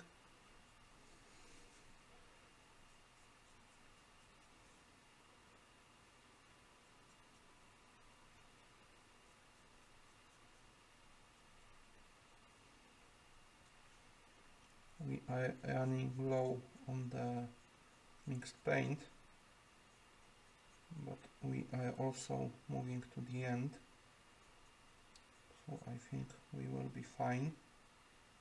I can't really tell if I'm using all the paint, if it dries up on the palette or soaks into the palette, but I can feel with the brush that there is thinner and thinner layer left.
I really like how the second coat looks. It made everything very uniform, and the shade also shows nicely. Shade of the color we mixed. So I'm really glad how it worked out in the end. Also really love the two-tone grey. I think they work really well together.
Okay, so this side is also done.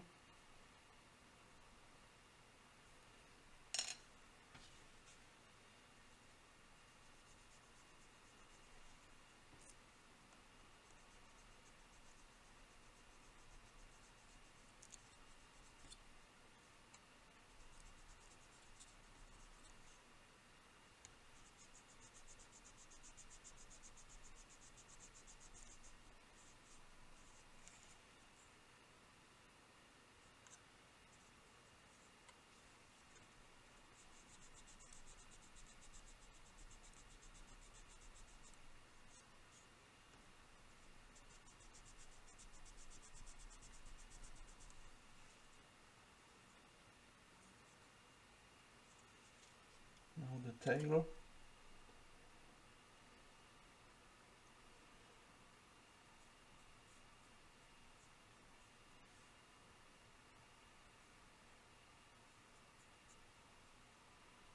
Oh, we also skipped the wheel covers, which we have to go back to, and we also have the pattern on the tail to make, so we need a little more of the color.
Also, it was a really good decision to paint the underside dark grey as an undercoat for the final color, instead of leaving it green, because even if I put the light grey a little too thin, and the underside that is dark grey looks like the paint that someone who painted the rail plane was also a little too thin, and there are different shades, and it doesn't look weird that the darker shades are a little darker grey, and it would look weird if it was green. So it worked out well, gives a little authenticity to the paint job.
Okay, let's do the wheel covers.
Okay, we can do the second layer already.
Okay.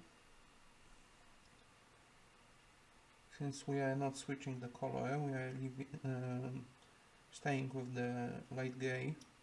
We can move to the pattern on the tail, and when all these areas dry up, and have some little worse cover than I'd like, and we also have left some of the paint, and we can get back to it.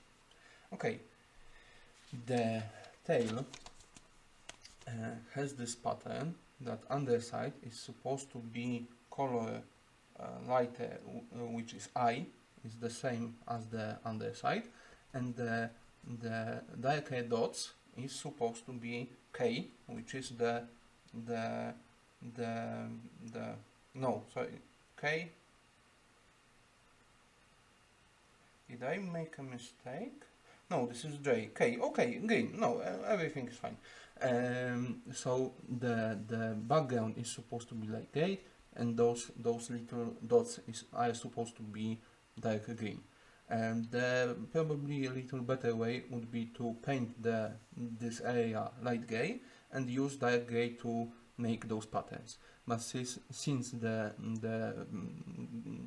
green color I'm using is in a spray can and I can't use a brush to do that, I decided I want to try a technique I haven't tried yet, which is to mask off the little dots. And to do this, I'm going to use a toothpaste.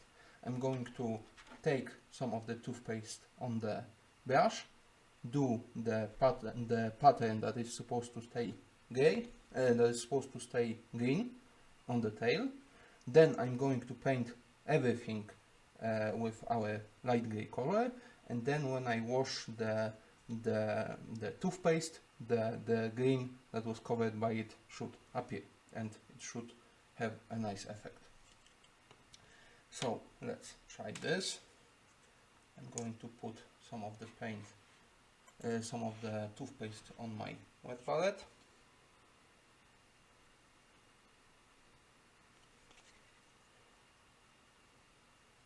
The toothpaste is a good substitution for professional masking chemical, because it is pretty thick, so you can build up your layer, and because it's water soluble. So when we put it on, we let it dry. I'm not sure if how long it will take, but we'll see. I will try to do a pretty thin coat of the toothpaste, and then we can put a little water on it. We can even mechanically break it off. So I think this will work pretty well. Okay, let's see.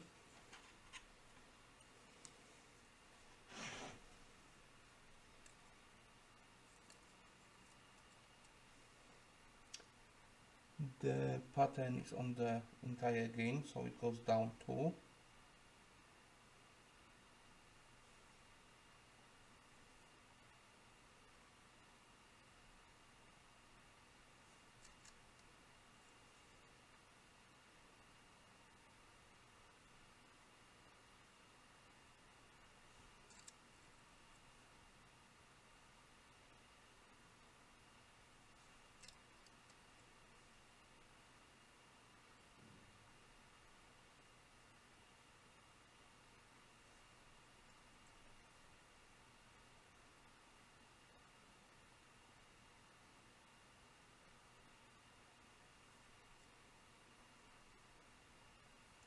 I have seen people use the toothpaste this way, but I never actually really tried this, and I really wanted to. So the first opportunity appeared, and I took it, and I'm really curious to see how it will turn out.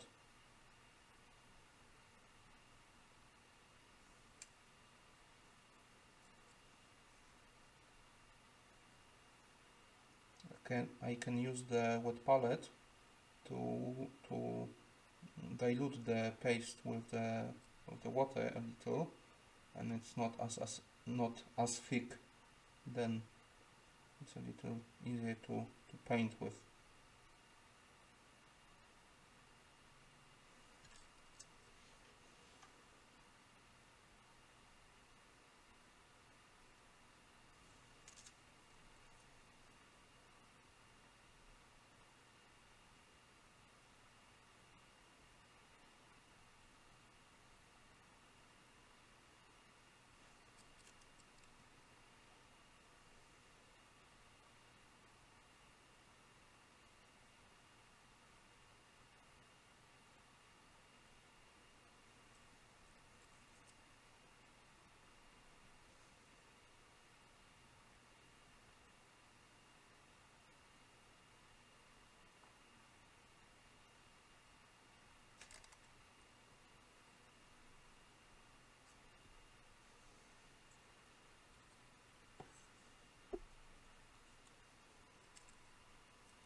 and since I will be removing the toothbrush toothpaste with the paint on top, I can go with the masking with the paste to other colors too.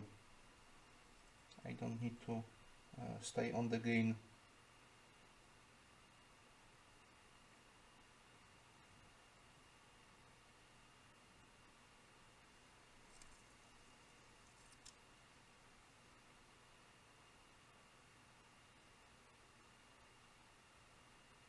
I don't want to put too thick of a coat, so it doesn't have time to dry today, but I don't want a too thin coat because I'm worried that the paint might go through too thin of a layer. But the first dots we did are already dry, so I'm giving them another coat to make them a little thicker.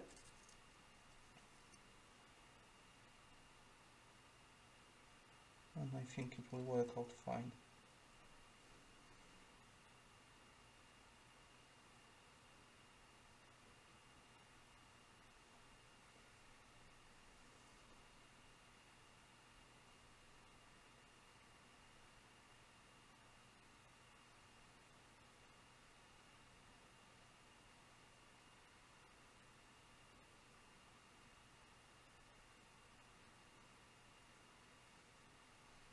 Okay, this side is done. I can quickly show you in better detail.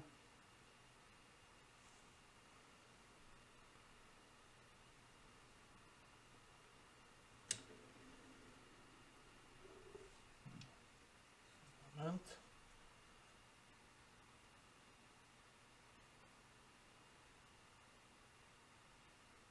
here's how the come on.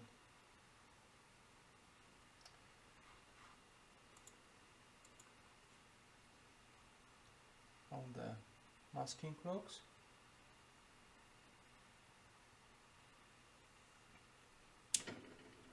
And when we paint over it and then remove it, it should have a really nice pattern underneath that we'll actually see.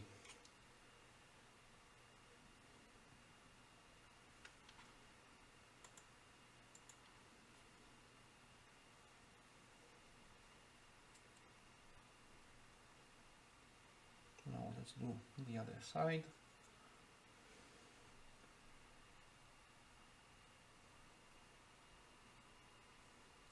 I'm carrying over from the other side the dots that touched the edge, so not only sides are masked but the edge also.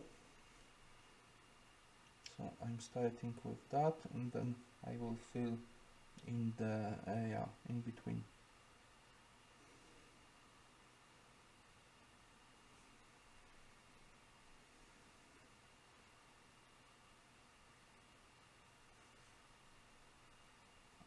Trying to be consistent with the pattern on the other side.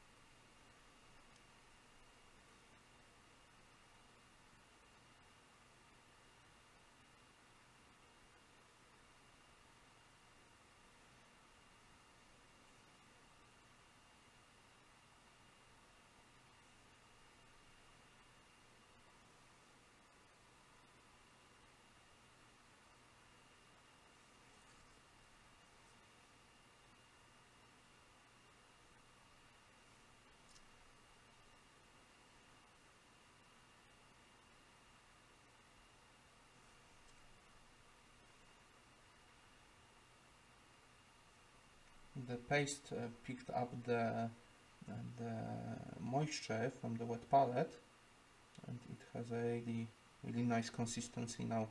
It's a little thicker than paint, but it spreads around pretty nicely. It's easier to manage.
Okay, let's give it some time to set. We can put another layer on the first side.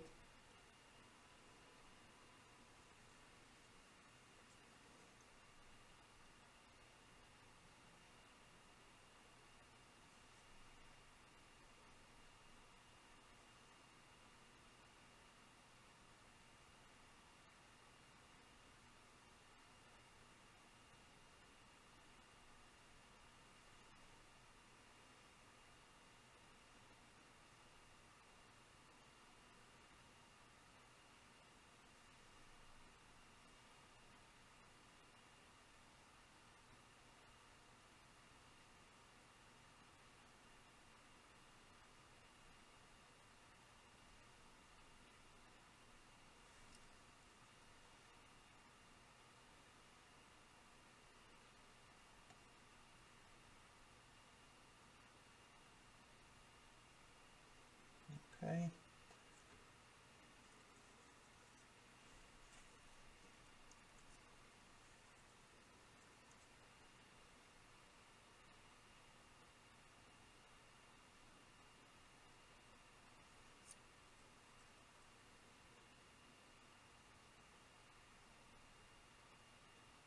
We want the paste to dry pretty well before we put any paint on it, because I imagine that if the, well, anyway, even if the paste is set, the moisture from the paint will start to dissolve it a little, and if the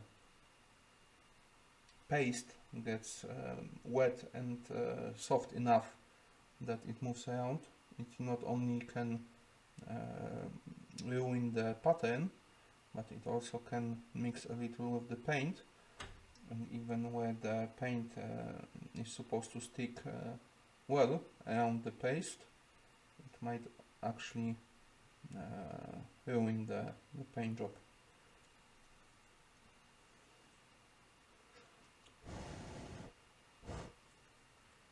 Okay, do we need to put another coat of the light grade anywhere on the underside?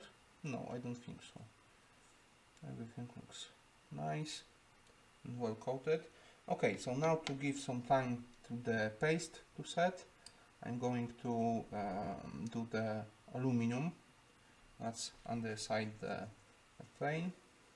Let's clean the brush well from the toothpaste.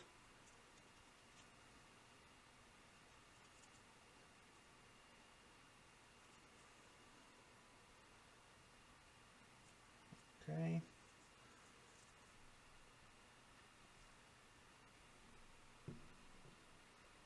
Here we have our aluminum.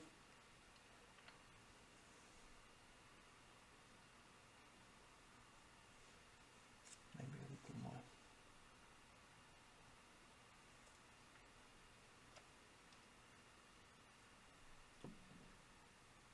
There are two panels on the underside that are supposed to be aluminum, this one and this one, and also the front of the engines is supposed to be aluminum. So let's start with the panels.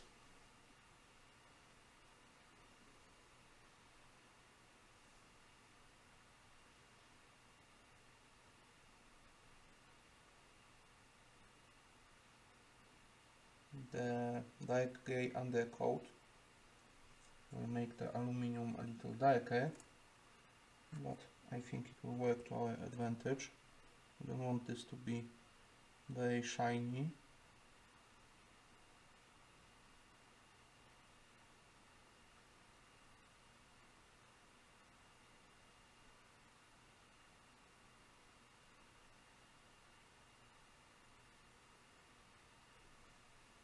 Also, it doesn't cover as well as I hoped, so maybe not being this careful with the line where the colors meet was a mistake. Maybe we have had to be a little more careful with the light grey. I'm not sure how well the silver will cover the light grey. We might need to do another coat.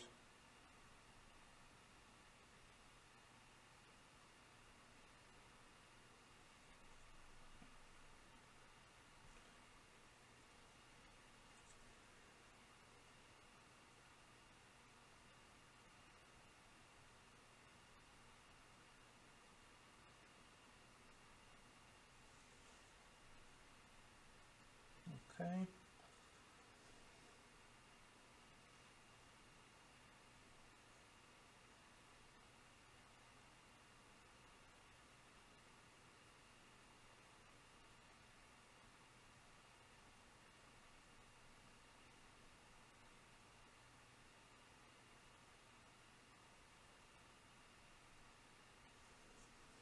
It smells really minty now in here. It gives a little weird vibe to the process.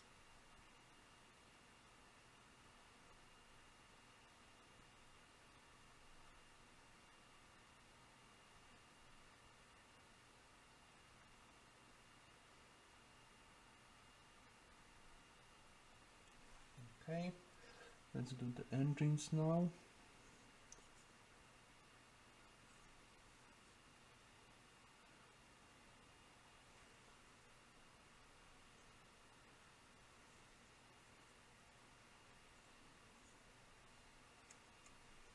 I need a little more paint.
Okay, let's give it a moment to dry and we will do another coat.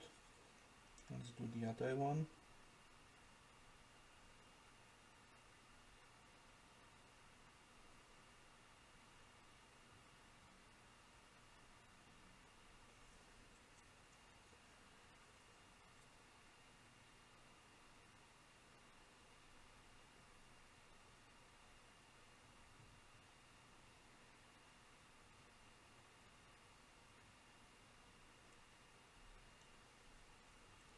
and we will have to reset the stream.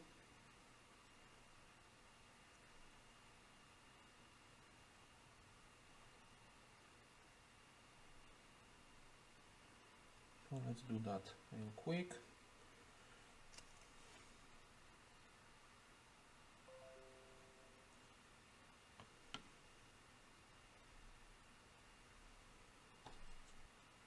Okay, we are back, we can continue. Let's do the next coat on the silver.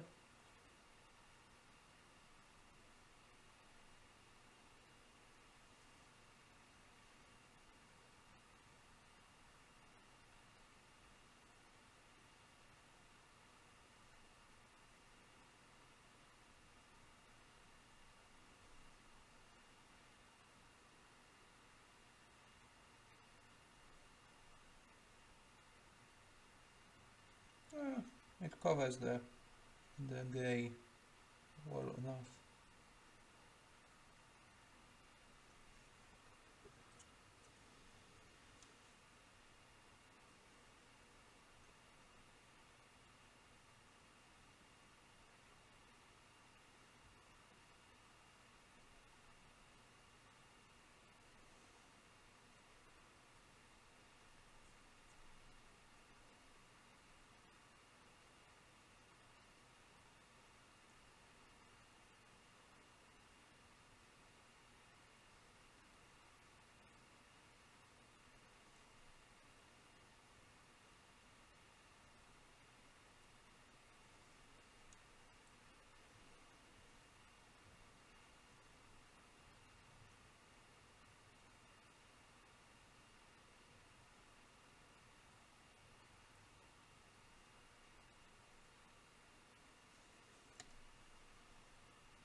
Okay, let's do the other one. I keep going with my brush to the toothpaste because it's similar color. Maybe it would be smarter to wipe it off so I don't pick up the toothpaste accidentally.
this one turned out well.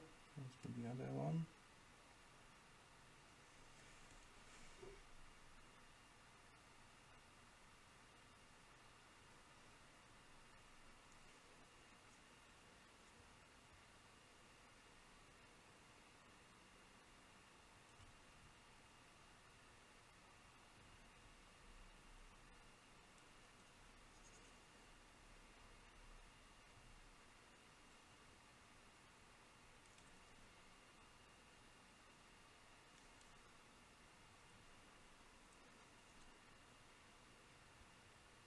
Oh, so the gray is actually supposed to go right to the silver. I didn't paint enough with the gray.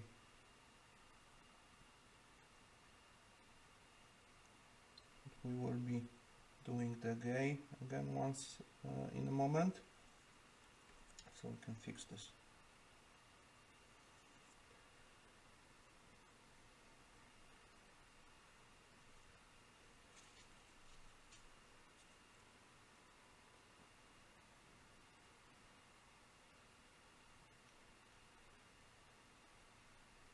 Okay, I think the silver turned out well, both the panels and the engines. Do we want silver anywhere else, as long as we have it? We will be doing some gray brushing with silver later, but any major, maybe let's do the landing gear to add a little more detail to it.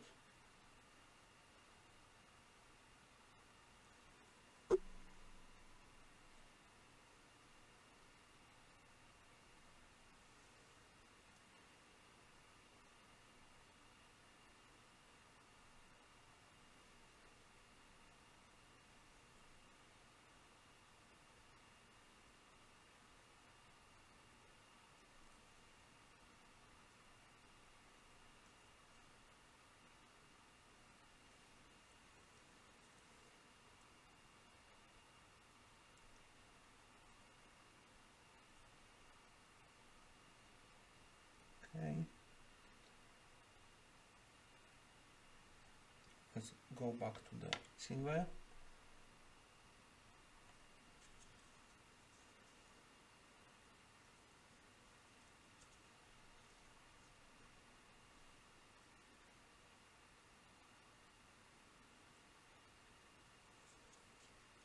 Is the tail ready to take the paint? Well, let's give it a little more time, and let's do the engines. Also, let's do the standoffs on the bombs first to be consistent with the rocket launchers.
let's do another coat.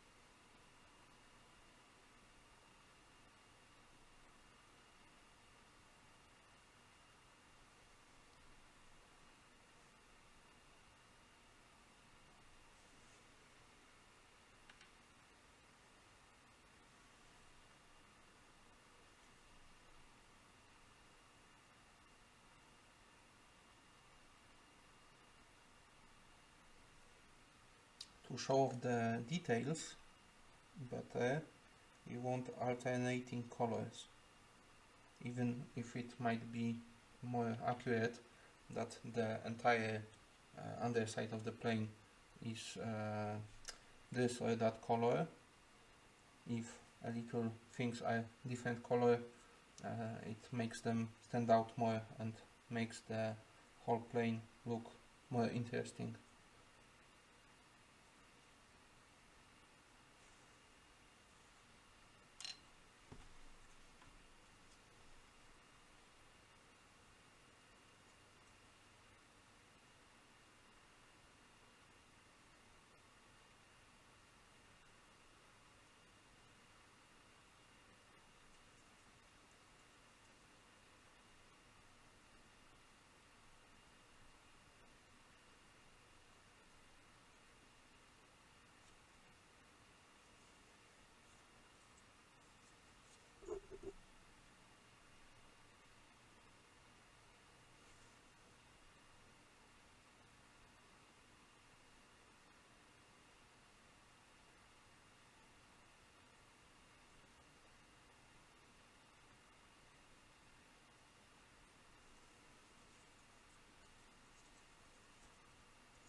the tail looks dry enough, so let's do that little quick, and we will have to go back to the second engine to make the second layer better. Let's see how it works with the paint, with the paste.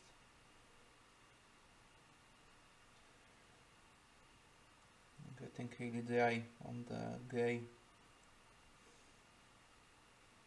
Looks like the amount of the mix we made was just perfect. Not too little, not too much.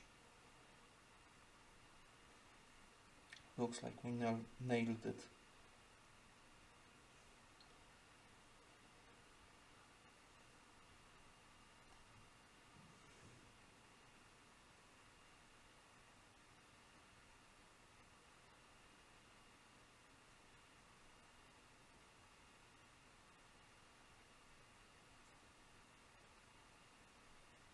I'm trying not to put too much paint in one region, not to put much paint in one place, to not make the paste go soft. So I'm putting a small coat, and then I'm going back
running pretty low on the paint.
Let's give it a moment to dry.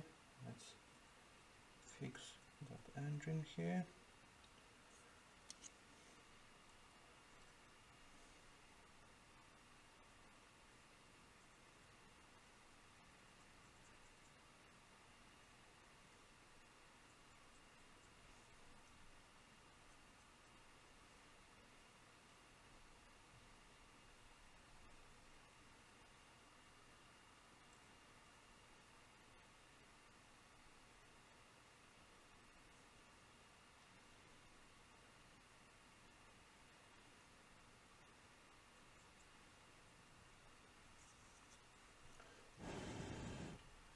let's do the final run of this paint for the second layer on the tail.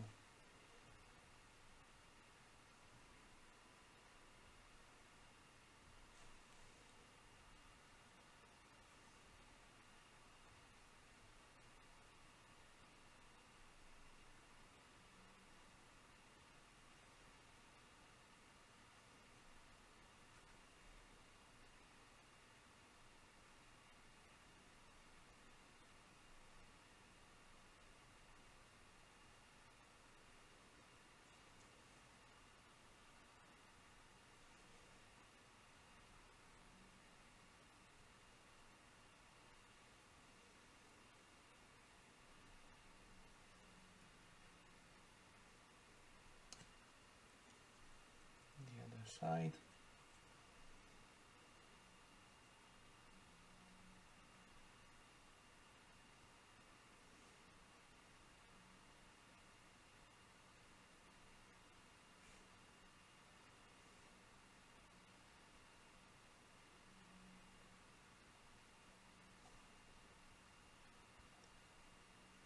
I'm trying to dab the paint on instead of brushing to disturb the toothbrush as little as possible.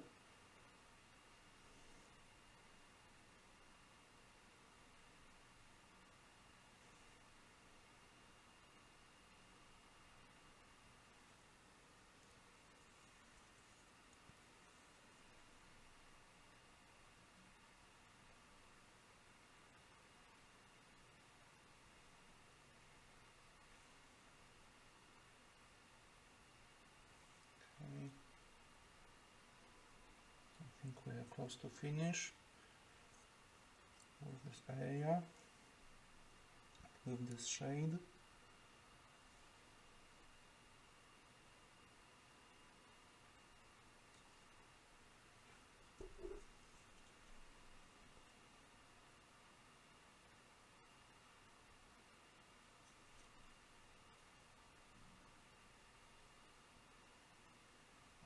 I think I wanted to set really well before I remove the toothbrush, so I'm not sure if we can reveal the pattern today.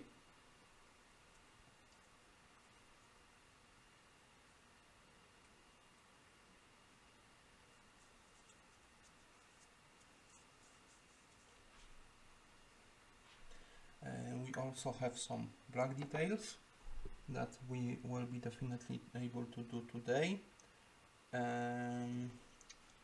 Do we need the silver one more time?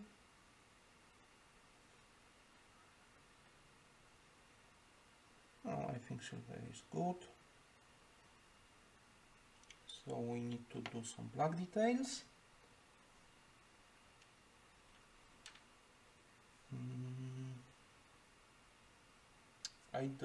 I don't know if we will be able to do the decals today. I don't want to make another 6-hour stream, so maybe let's leave it for the next time, maybe even tomorrow. So I think we can do the black today.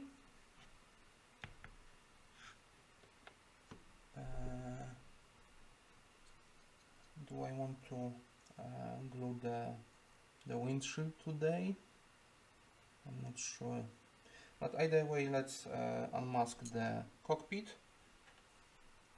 We have the rim of the cockpit to paint black, so we have to unmask it if we want it or not. Let's see.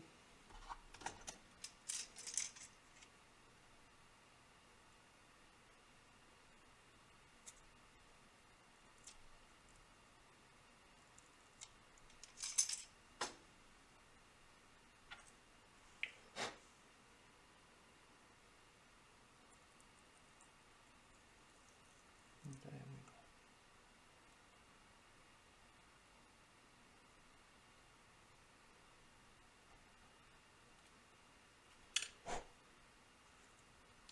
There's our cockpit. Man, this plane starts to look really nice.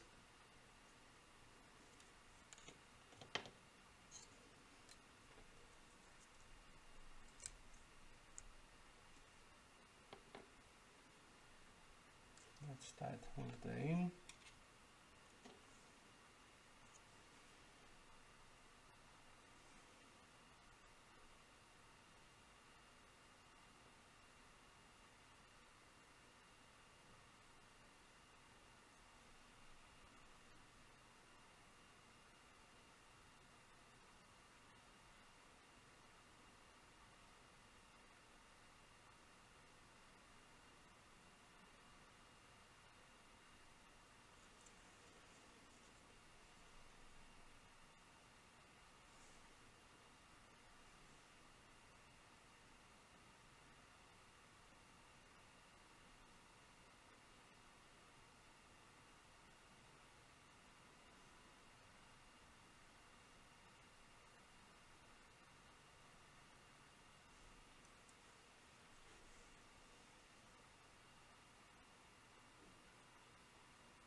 I originally masked the cockpit the way I did, leaving this little ring, because it's the connection point to the windshield, and I didn't want to glue the windshield to the painted surface, but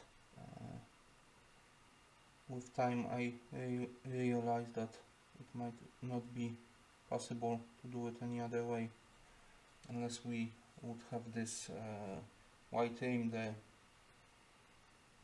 So I think I will have to do it this way. If I knew it earlier, I just would have masked it the way that it would be painted grey with the rest of the body, but this black aim also looks really nicely, adds a little detail, so it might actually work out fine. Okay, let's give it a moment to dry. We definitely want to paint the what do you call it? The rubber on the wheels.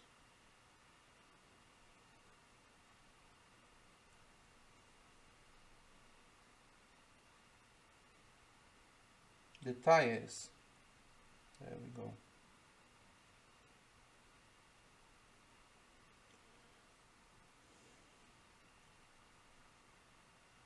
Oh, that's a little too thick.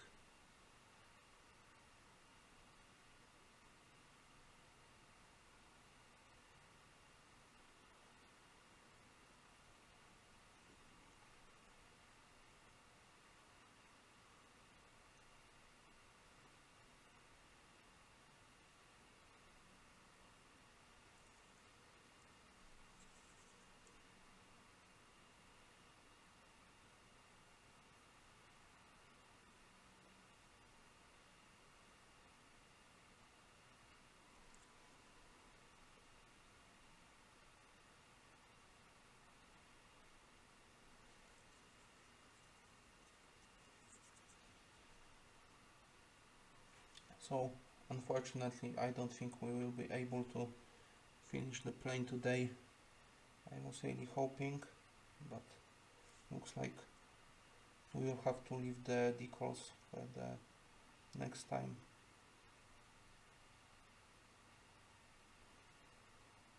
Give proper time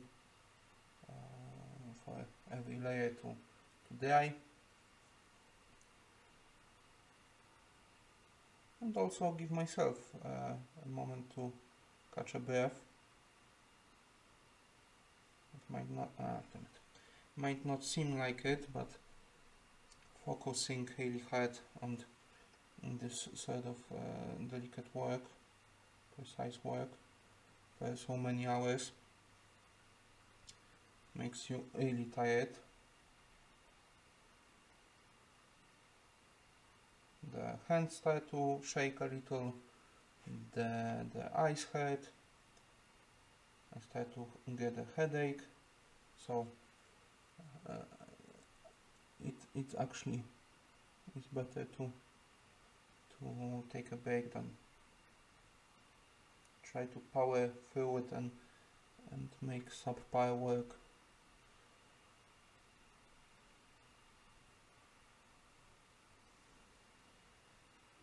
That turned out really nice. Let's do the back wheels.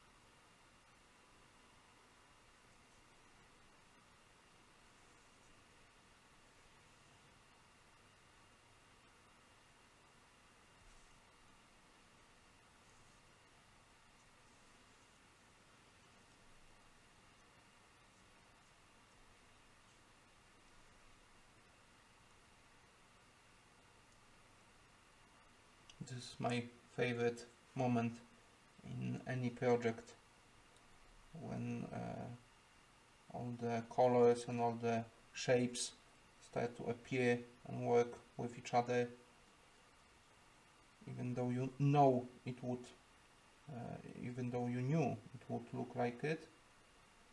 Actually seeing it for the first time and proving that all the plans you had and all the things you wanted to do actually worked is pretty rewarding and pretty satisfying for me.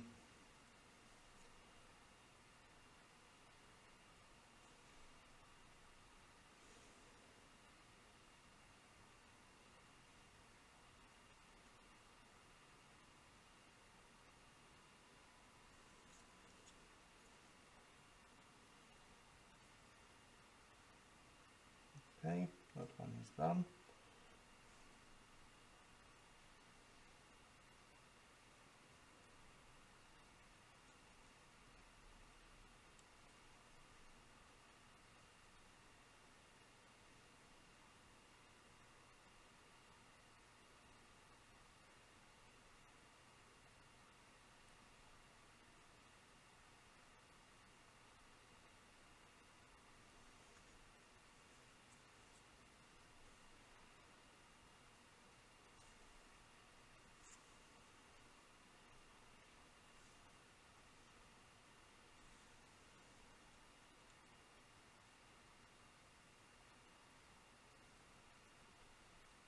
I didn't bother to put this paint on the wet palette. I'm painting straight from the pot, but if it gets a little too thick for my liking, I'm picking up a little moisture with the brush from the palette.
think I want to paint this little antenna black as well, because a little of light gray came onto it. So to fix it, I'm going to make it black, and also the contrast will be a little better.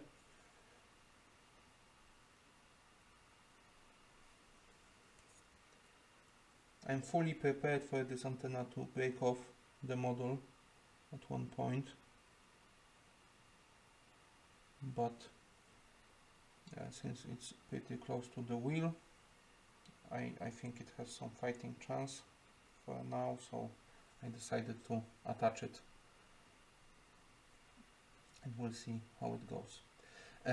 I'm considering painting the inside of the wheel compartments black. Maybe just the inside, and leave the walls of the compartments light dark gray. I won't have enough clearance under the wheel supports to paint well. Maybe let's just paint the supports black, and I think it will look nicer this way.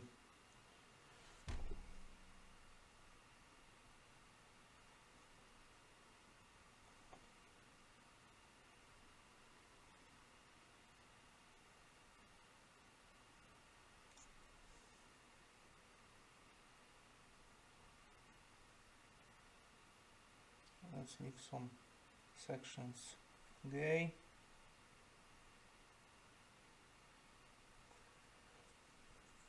Some sections of the leg.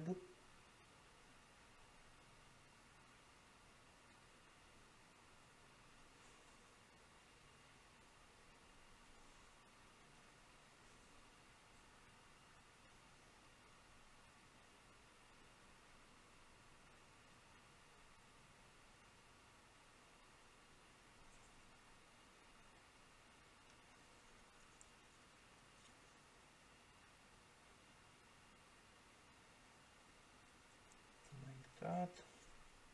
This is the other one.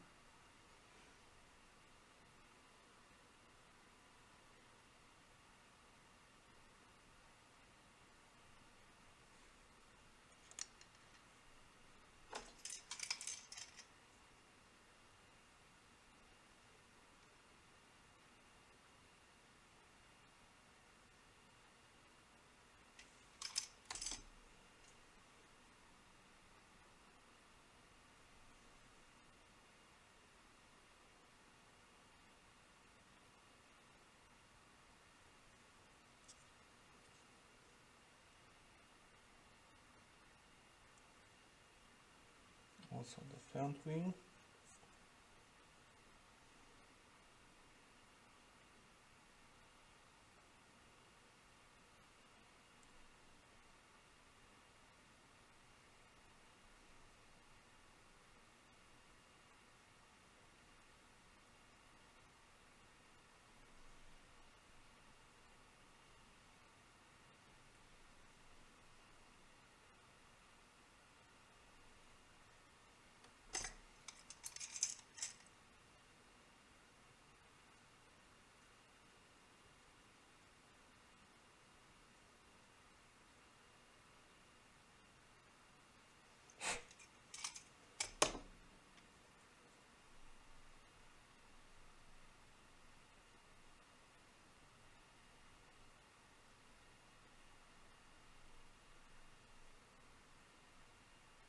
Okay, looks nice.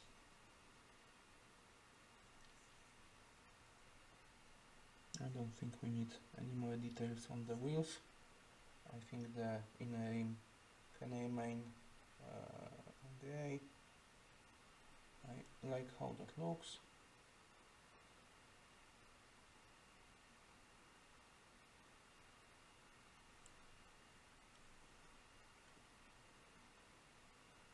Okay.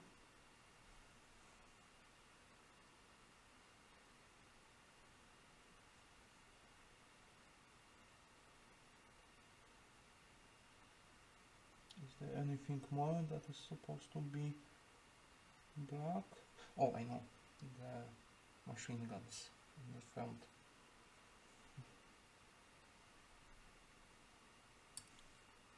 Let's try to put a little finer tip on the brush, no like there.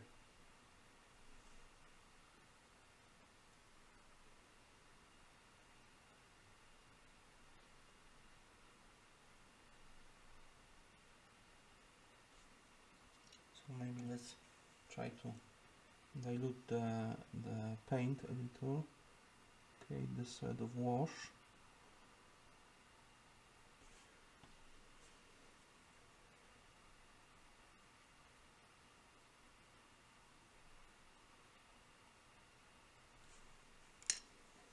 Maybe now let's try to remove it from the top.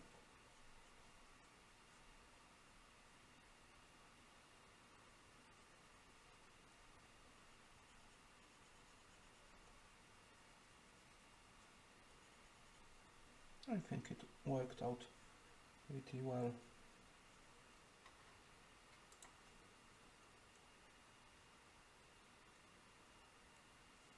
Let's do the other side the same way.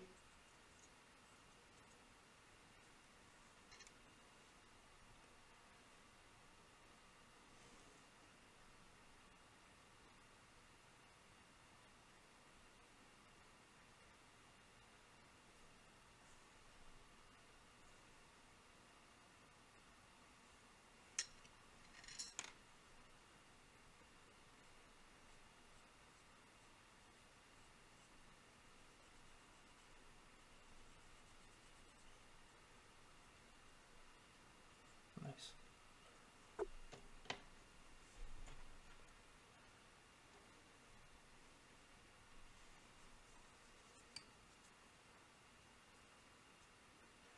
The darker color you put on the brush, the better you have to clean it to not contaminate other colors.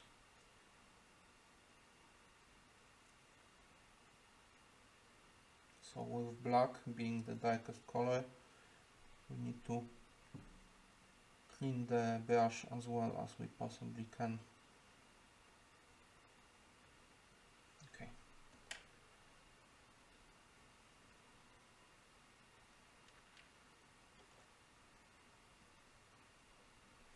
Do we have any more areas to paint? Any more colors? I don't think so. I think we got everything. We have to do 2 more painting operations, but let's first confirm that everything else is finished.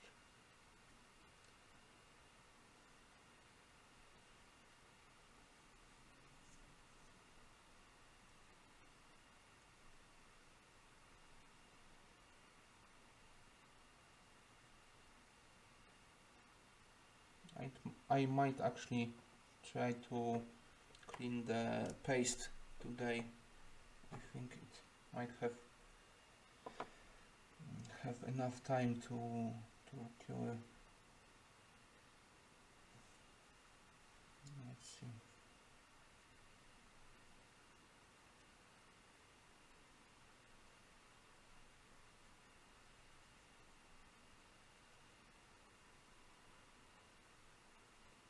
Maybe let's first do the dry removing.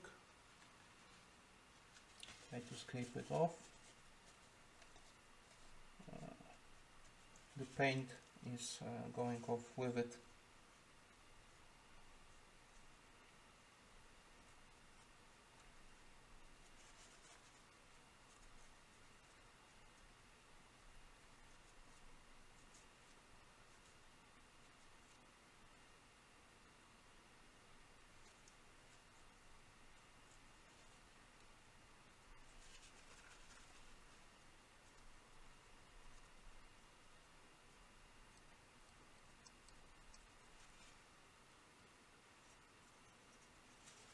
Not really working the way I wanted it to.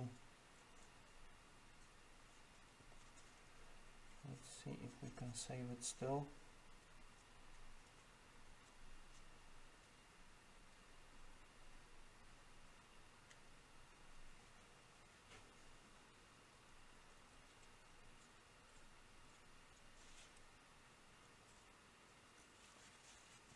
But it doesn't look really promising.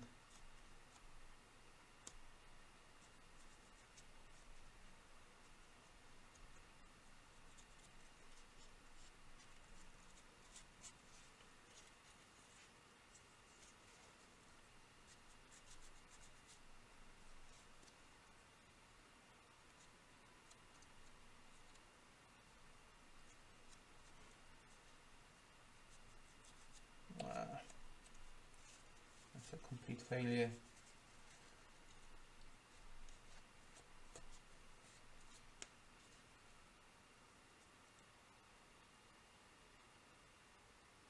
It didn't work at all the way I wanted it. It's a little better on this side, but here the paint started to come off even where there was no paste. So maybe let's try to clean it all off and maybe do the pattern with some other color. At least it comes off pretty nice. The toothbrush probably mixed with the paint, and that's why it didn't stick well.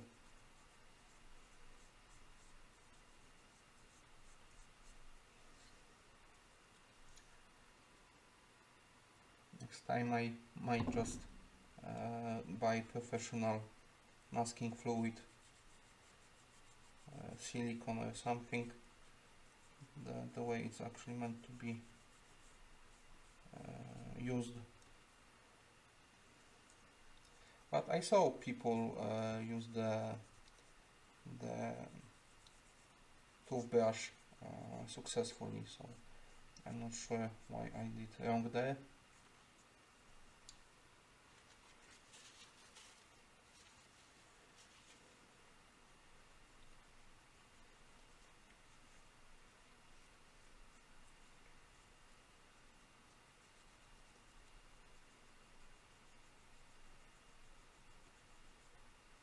Thank God that it comes off this easily. You don't actually have to do any painting.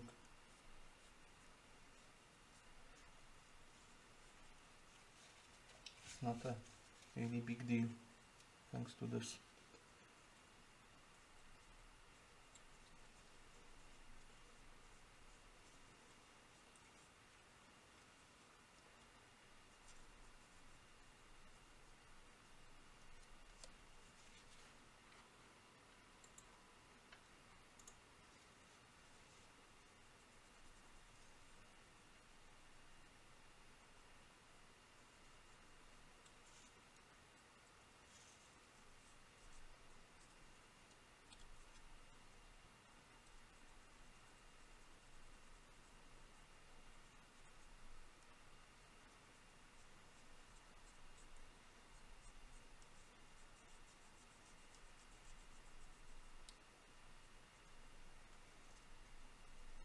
Yeah, the paint isn't supposed to be coming off this easily, so I'm pretty sure that it just mixed with the toothpaste, and that's why it didn't stick well.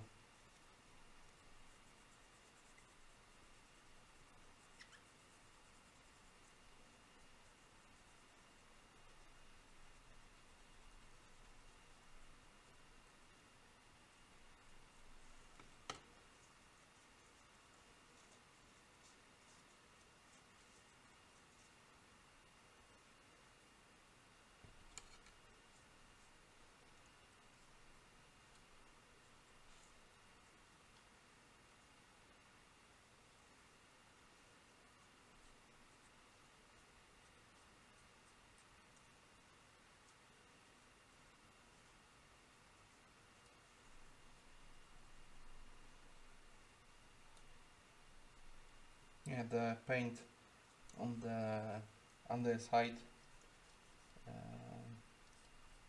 doesn't get removed with water, so it must have been the toothbrush at fault here, definitely.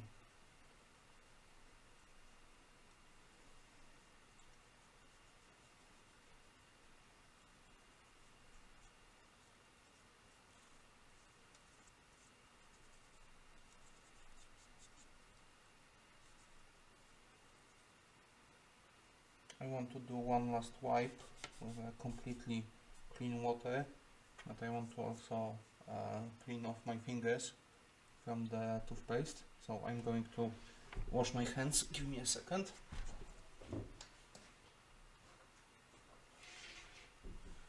Okay, let's get a bit of paper.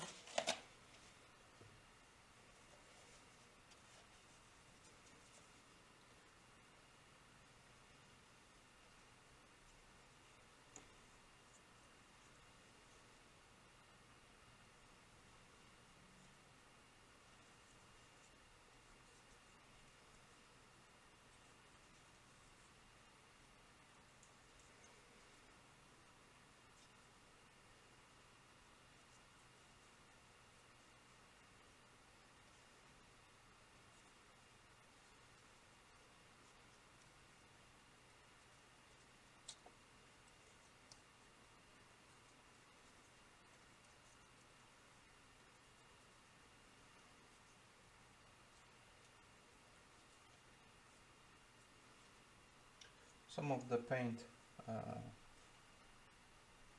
can be removed from the edges, and also there's this. I can see the pattern still. I'm not sure. I think there are places where the paint was, so I don't know if it damaged the paint underneath a little. What happened there? That's pretty interesting. Never saw anything like this before. And you can also see that it stayed on the grey part of the. Come on, focus.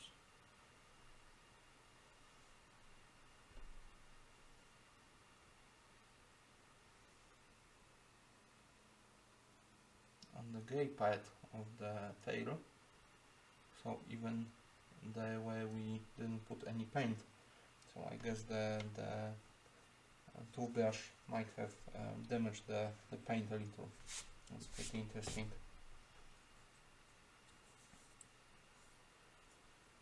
I don't think I will be trying the toothbrush as a painting as the masking fluid anymore. No idea why it didn't work, but it clearly doesn't.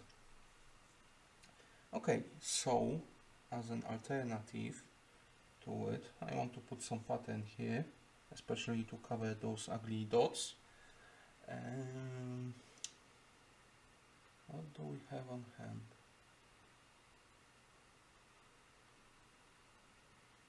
I have a brown paint, but since there is no brown anywhere on the body, I don't think it will look good.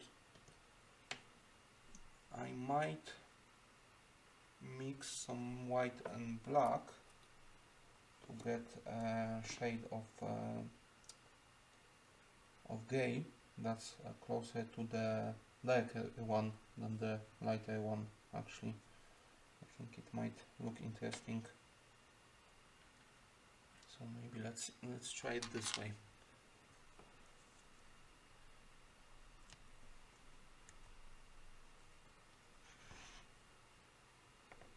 So again, let's start with the white, although this shade is supposed to be a lot darker. I think around 50-50 will work fine. Let's just see.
Still a little too light,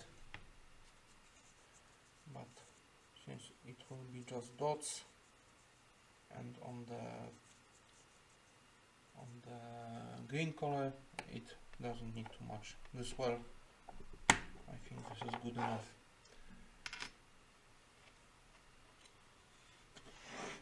I will try to follow the same pattern to hide the dots as well as I can.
Let's see which one's connected to the other side. This one did. This one.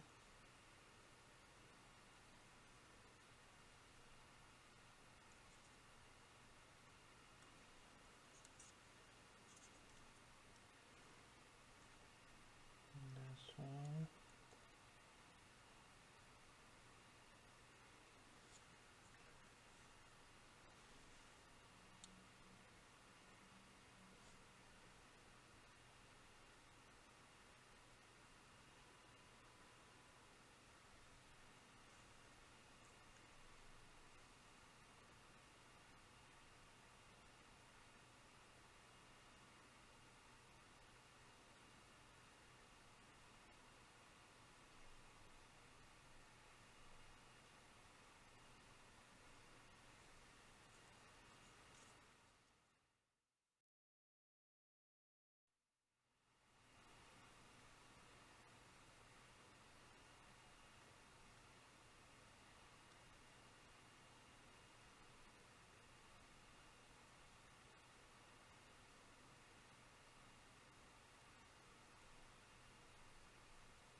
not really happy with how the tail turned out.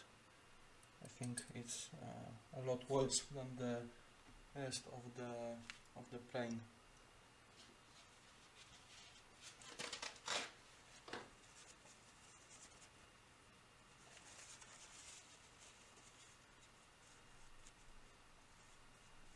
Give me a moment and I'll show you in more detail how it looks now.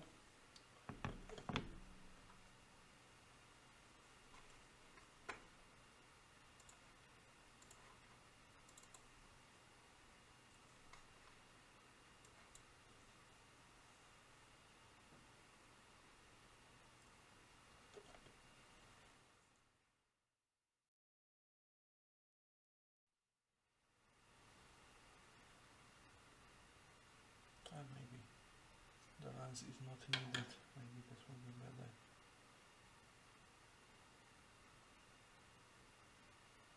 It's not tragically bad, but I think it doesn't really look good. I don't really like how it turned out.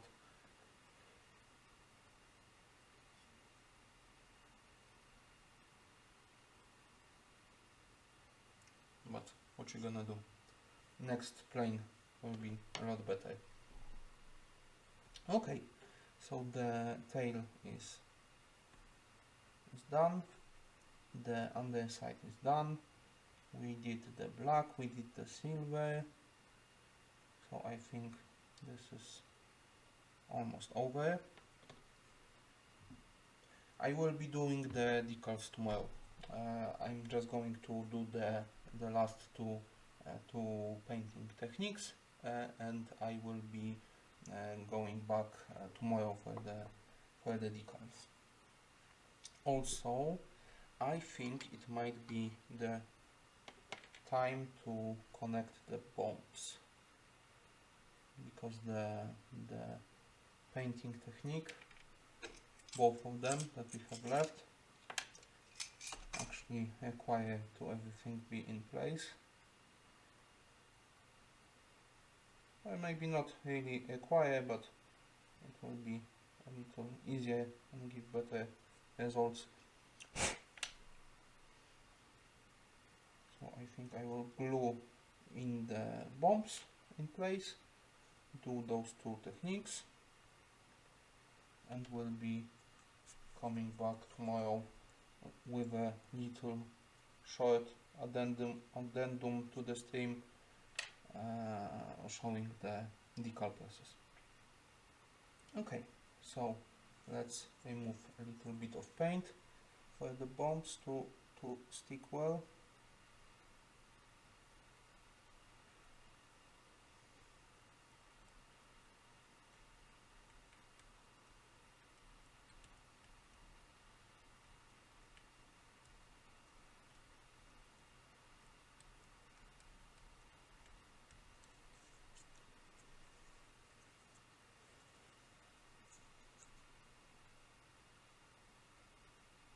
I want to be very careful not to go out of the outline of the standoff for the bomb. So the scratching we do is not visible.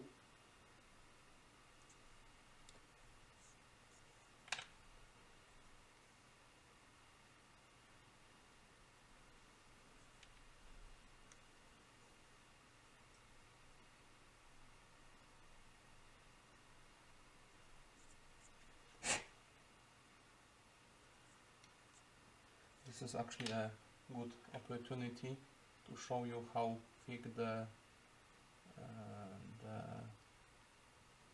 spray coats were.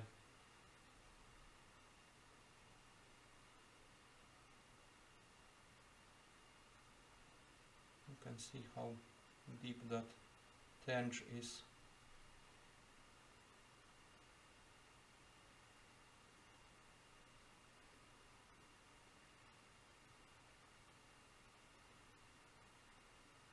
So a pretty thick coat on the model.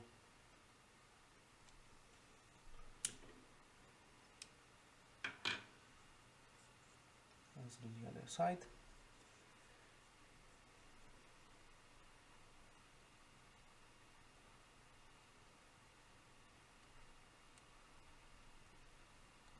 Very carefully, not to chip the paint, because even if we scrape at the right place, we can remove the paint that's next to our spot. We can rip the paint off. It's not really something we want to do. So let's do this very carefully.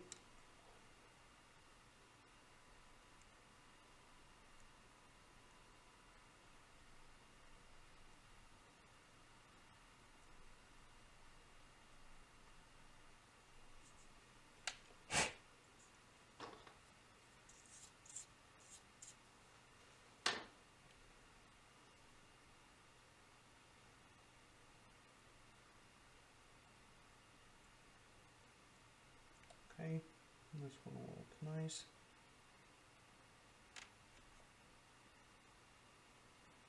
How did the paint get on the standoffs here?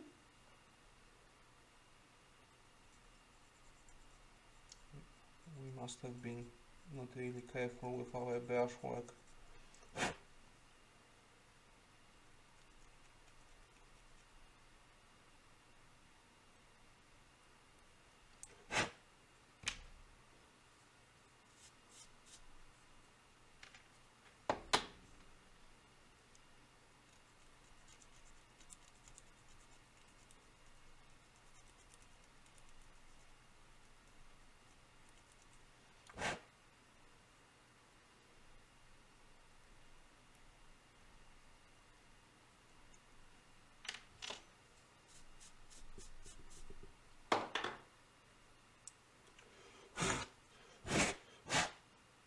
Okay, let's get the glue.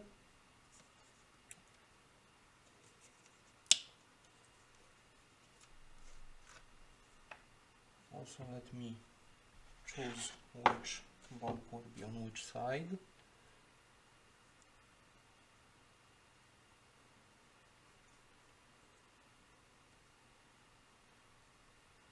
Okay, I want this one to be this side. Can this be here? Yeah, sure. Okay. So let's do this.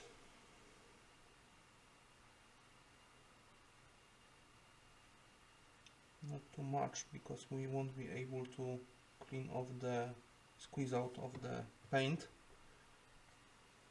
So we want to be really careful here.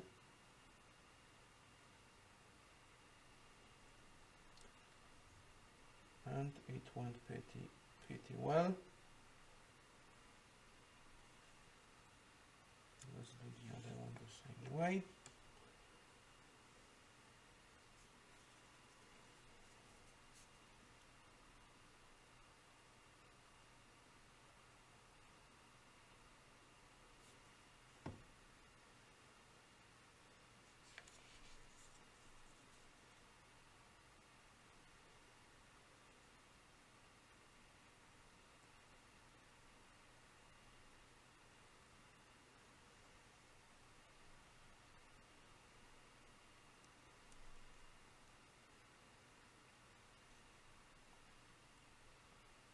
And it went on well as well. Yeah.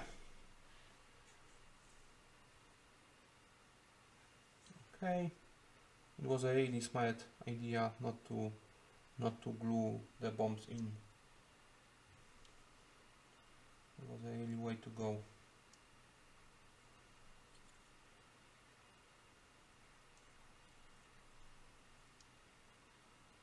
Looks really nice. Okay. Do we want to glue on the shield? Is the question. Let's see. Do we want to leave it for now.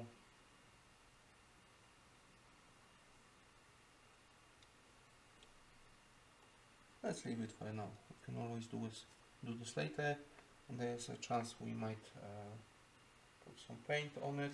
So let's leave it for now. You can set the glue aside. And the last two operations I want to do today. One is washes. I got these brown paints to do the washes, and the other one is I want to do some dry brushing of the silver on the body. So let's start with the washes. Definitely maybe first let's do the darker A1, and then on top we can do the lighter one. I wanted to start with the lighter one because, as you might remember, it's pretty thin, so it will work really well as a wash,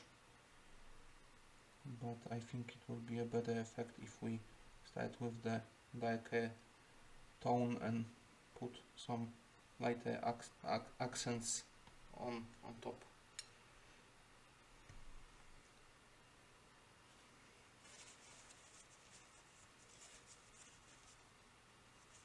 Okay.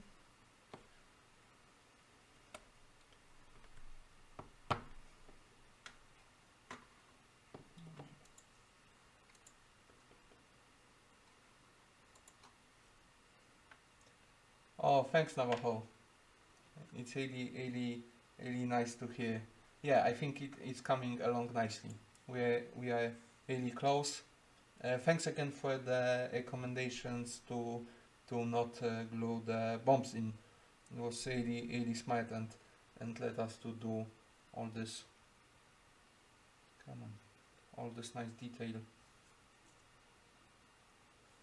underneath the bombs. So it was a really smart advice from you. Thanks. Let's add a little bit more water to our paint to make a wash.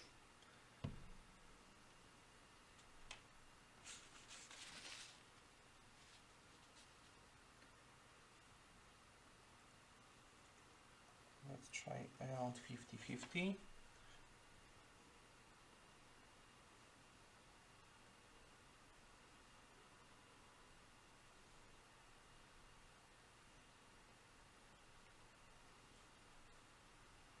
I think it's a nice consistency. I think it will work nicely. Okay. Let's see. I definitely want a lot of washes on the underside.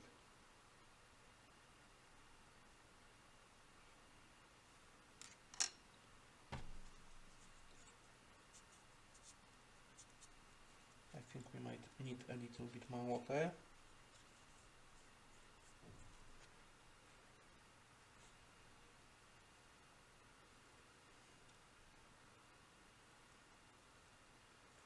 So the paint has enough time to seep in all the cracks before setting.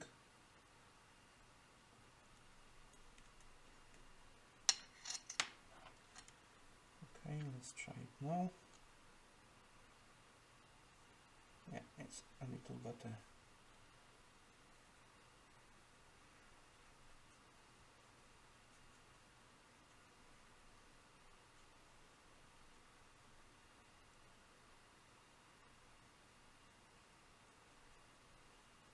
You can see that the basically brown water, it's not a paint anymore, picks out all the details, seeps in all the crevices, and lets you see everything pretty well.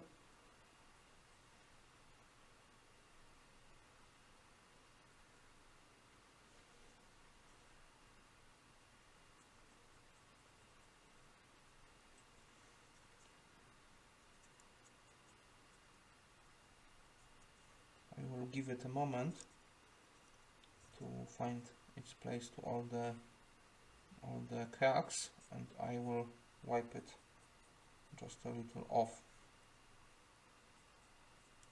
to not have this ugly dark brown coating on everything.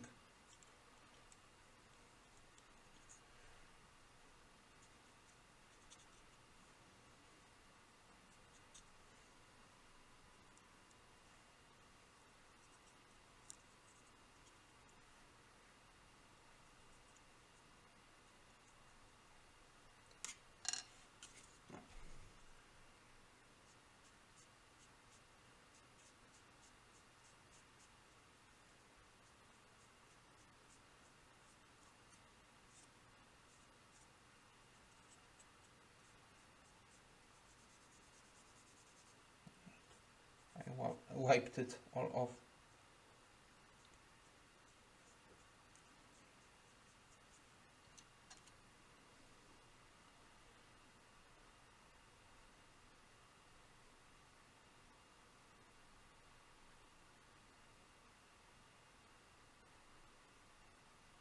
Maybe let's do it a little more selectively instead of dumping the whole model in the wash.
Okay, let's try to blend it a little, maybe with a dry paper first.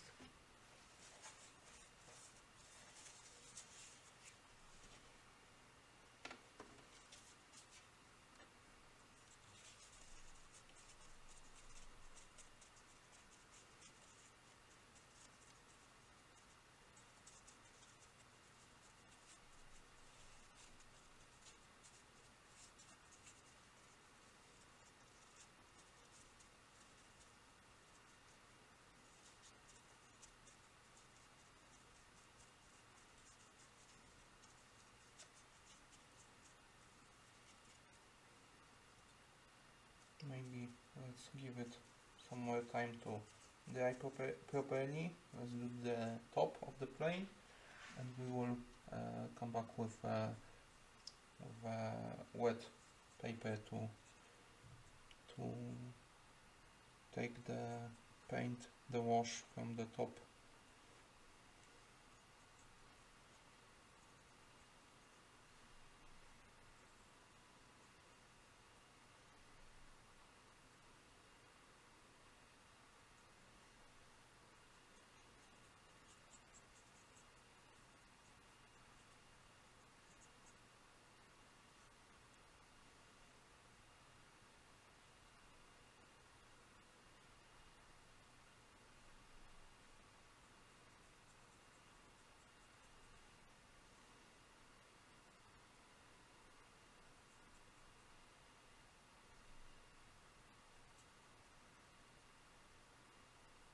I don't want to put the wash in the machine guns, because then they would just be brown, and I would want them to stay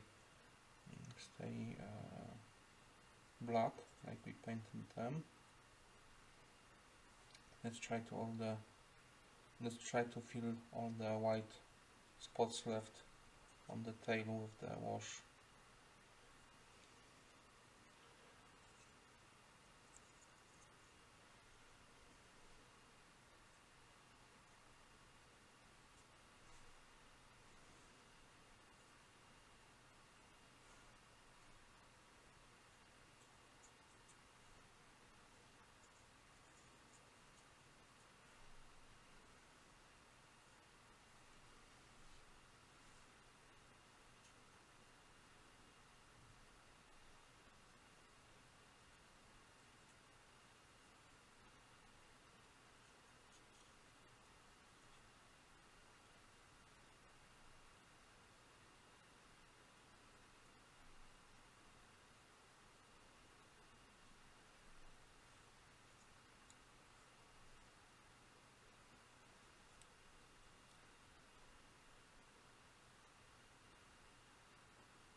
I don't think I will be doing another pass with the lighter brown.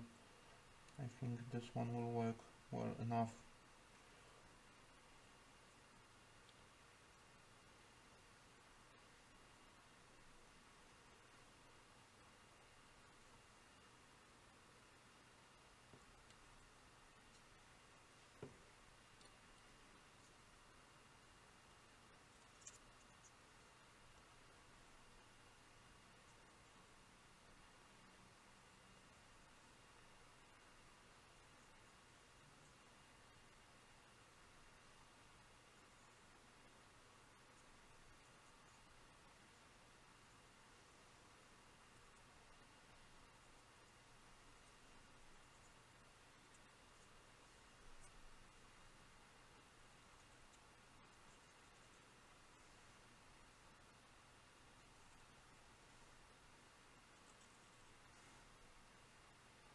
Oh, I forgot something I wanted to do.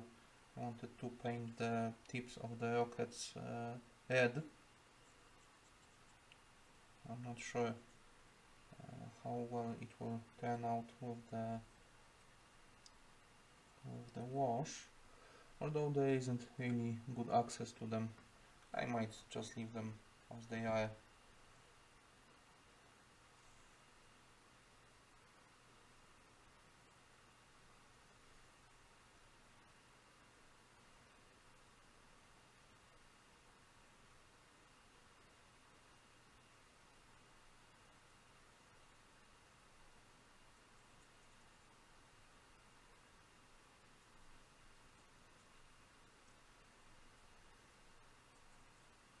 Okay, so let's give it a moment to dry.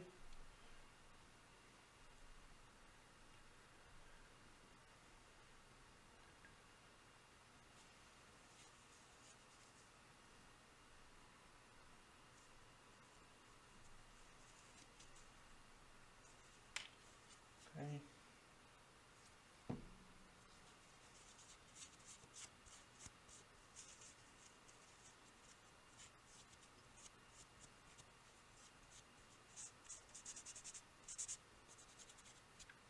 Well, maybe since we are coming back with the steam tomorrow to do the decals, I will let the wash set properly. I will finish it off steam. I will blend it, because for the dry brushing we want to do with silver, we want the model to be set well, so the model takes the silver dry brushing well, and it doesn't mix with the brown water, brown wash. So let's actually leave it for tomorrow, and I think we will be finishing for today. This one stream turned out to be a little longer than I planned, and we also didn't finish the plane, but I think you can see that we are practically almost there, and I'm really anxious to see it finished. Also, I already have a few new models bought and planned out. I won't be doing this much of a detailed stream for every single one of them. I might do some construction videos for a few. For a few, I want to do some experiments, some interesting conversions. So there will be definitely videos on these ones. I might also do something on Steam, but definitely this one Messerschmitt was special, and we won't be doing this this intricate Steam for next builds. So as always, thanks to everybody who joined today and who watched the stream even for a moment. I will be posting this stream to YouTube, so you can come back to it if you want, if you need, and I will see you tomorrow. I will announce on my Instagram the hour, the time that we will be starting, and if you want to see the conclusion to this build, join me tomorrow. So that's it for today. Have a nice day, and see you tomorrow. Bye.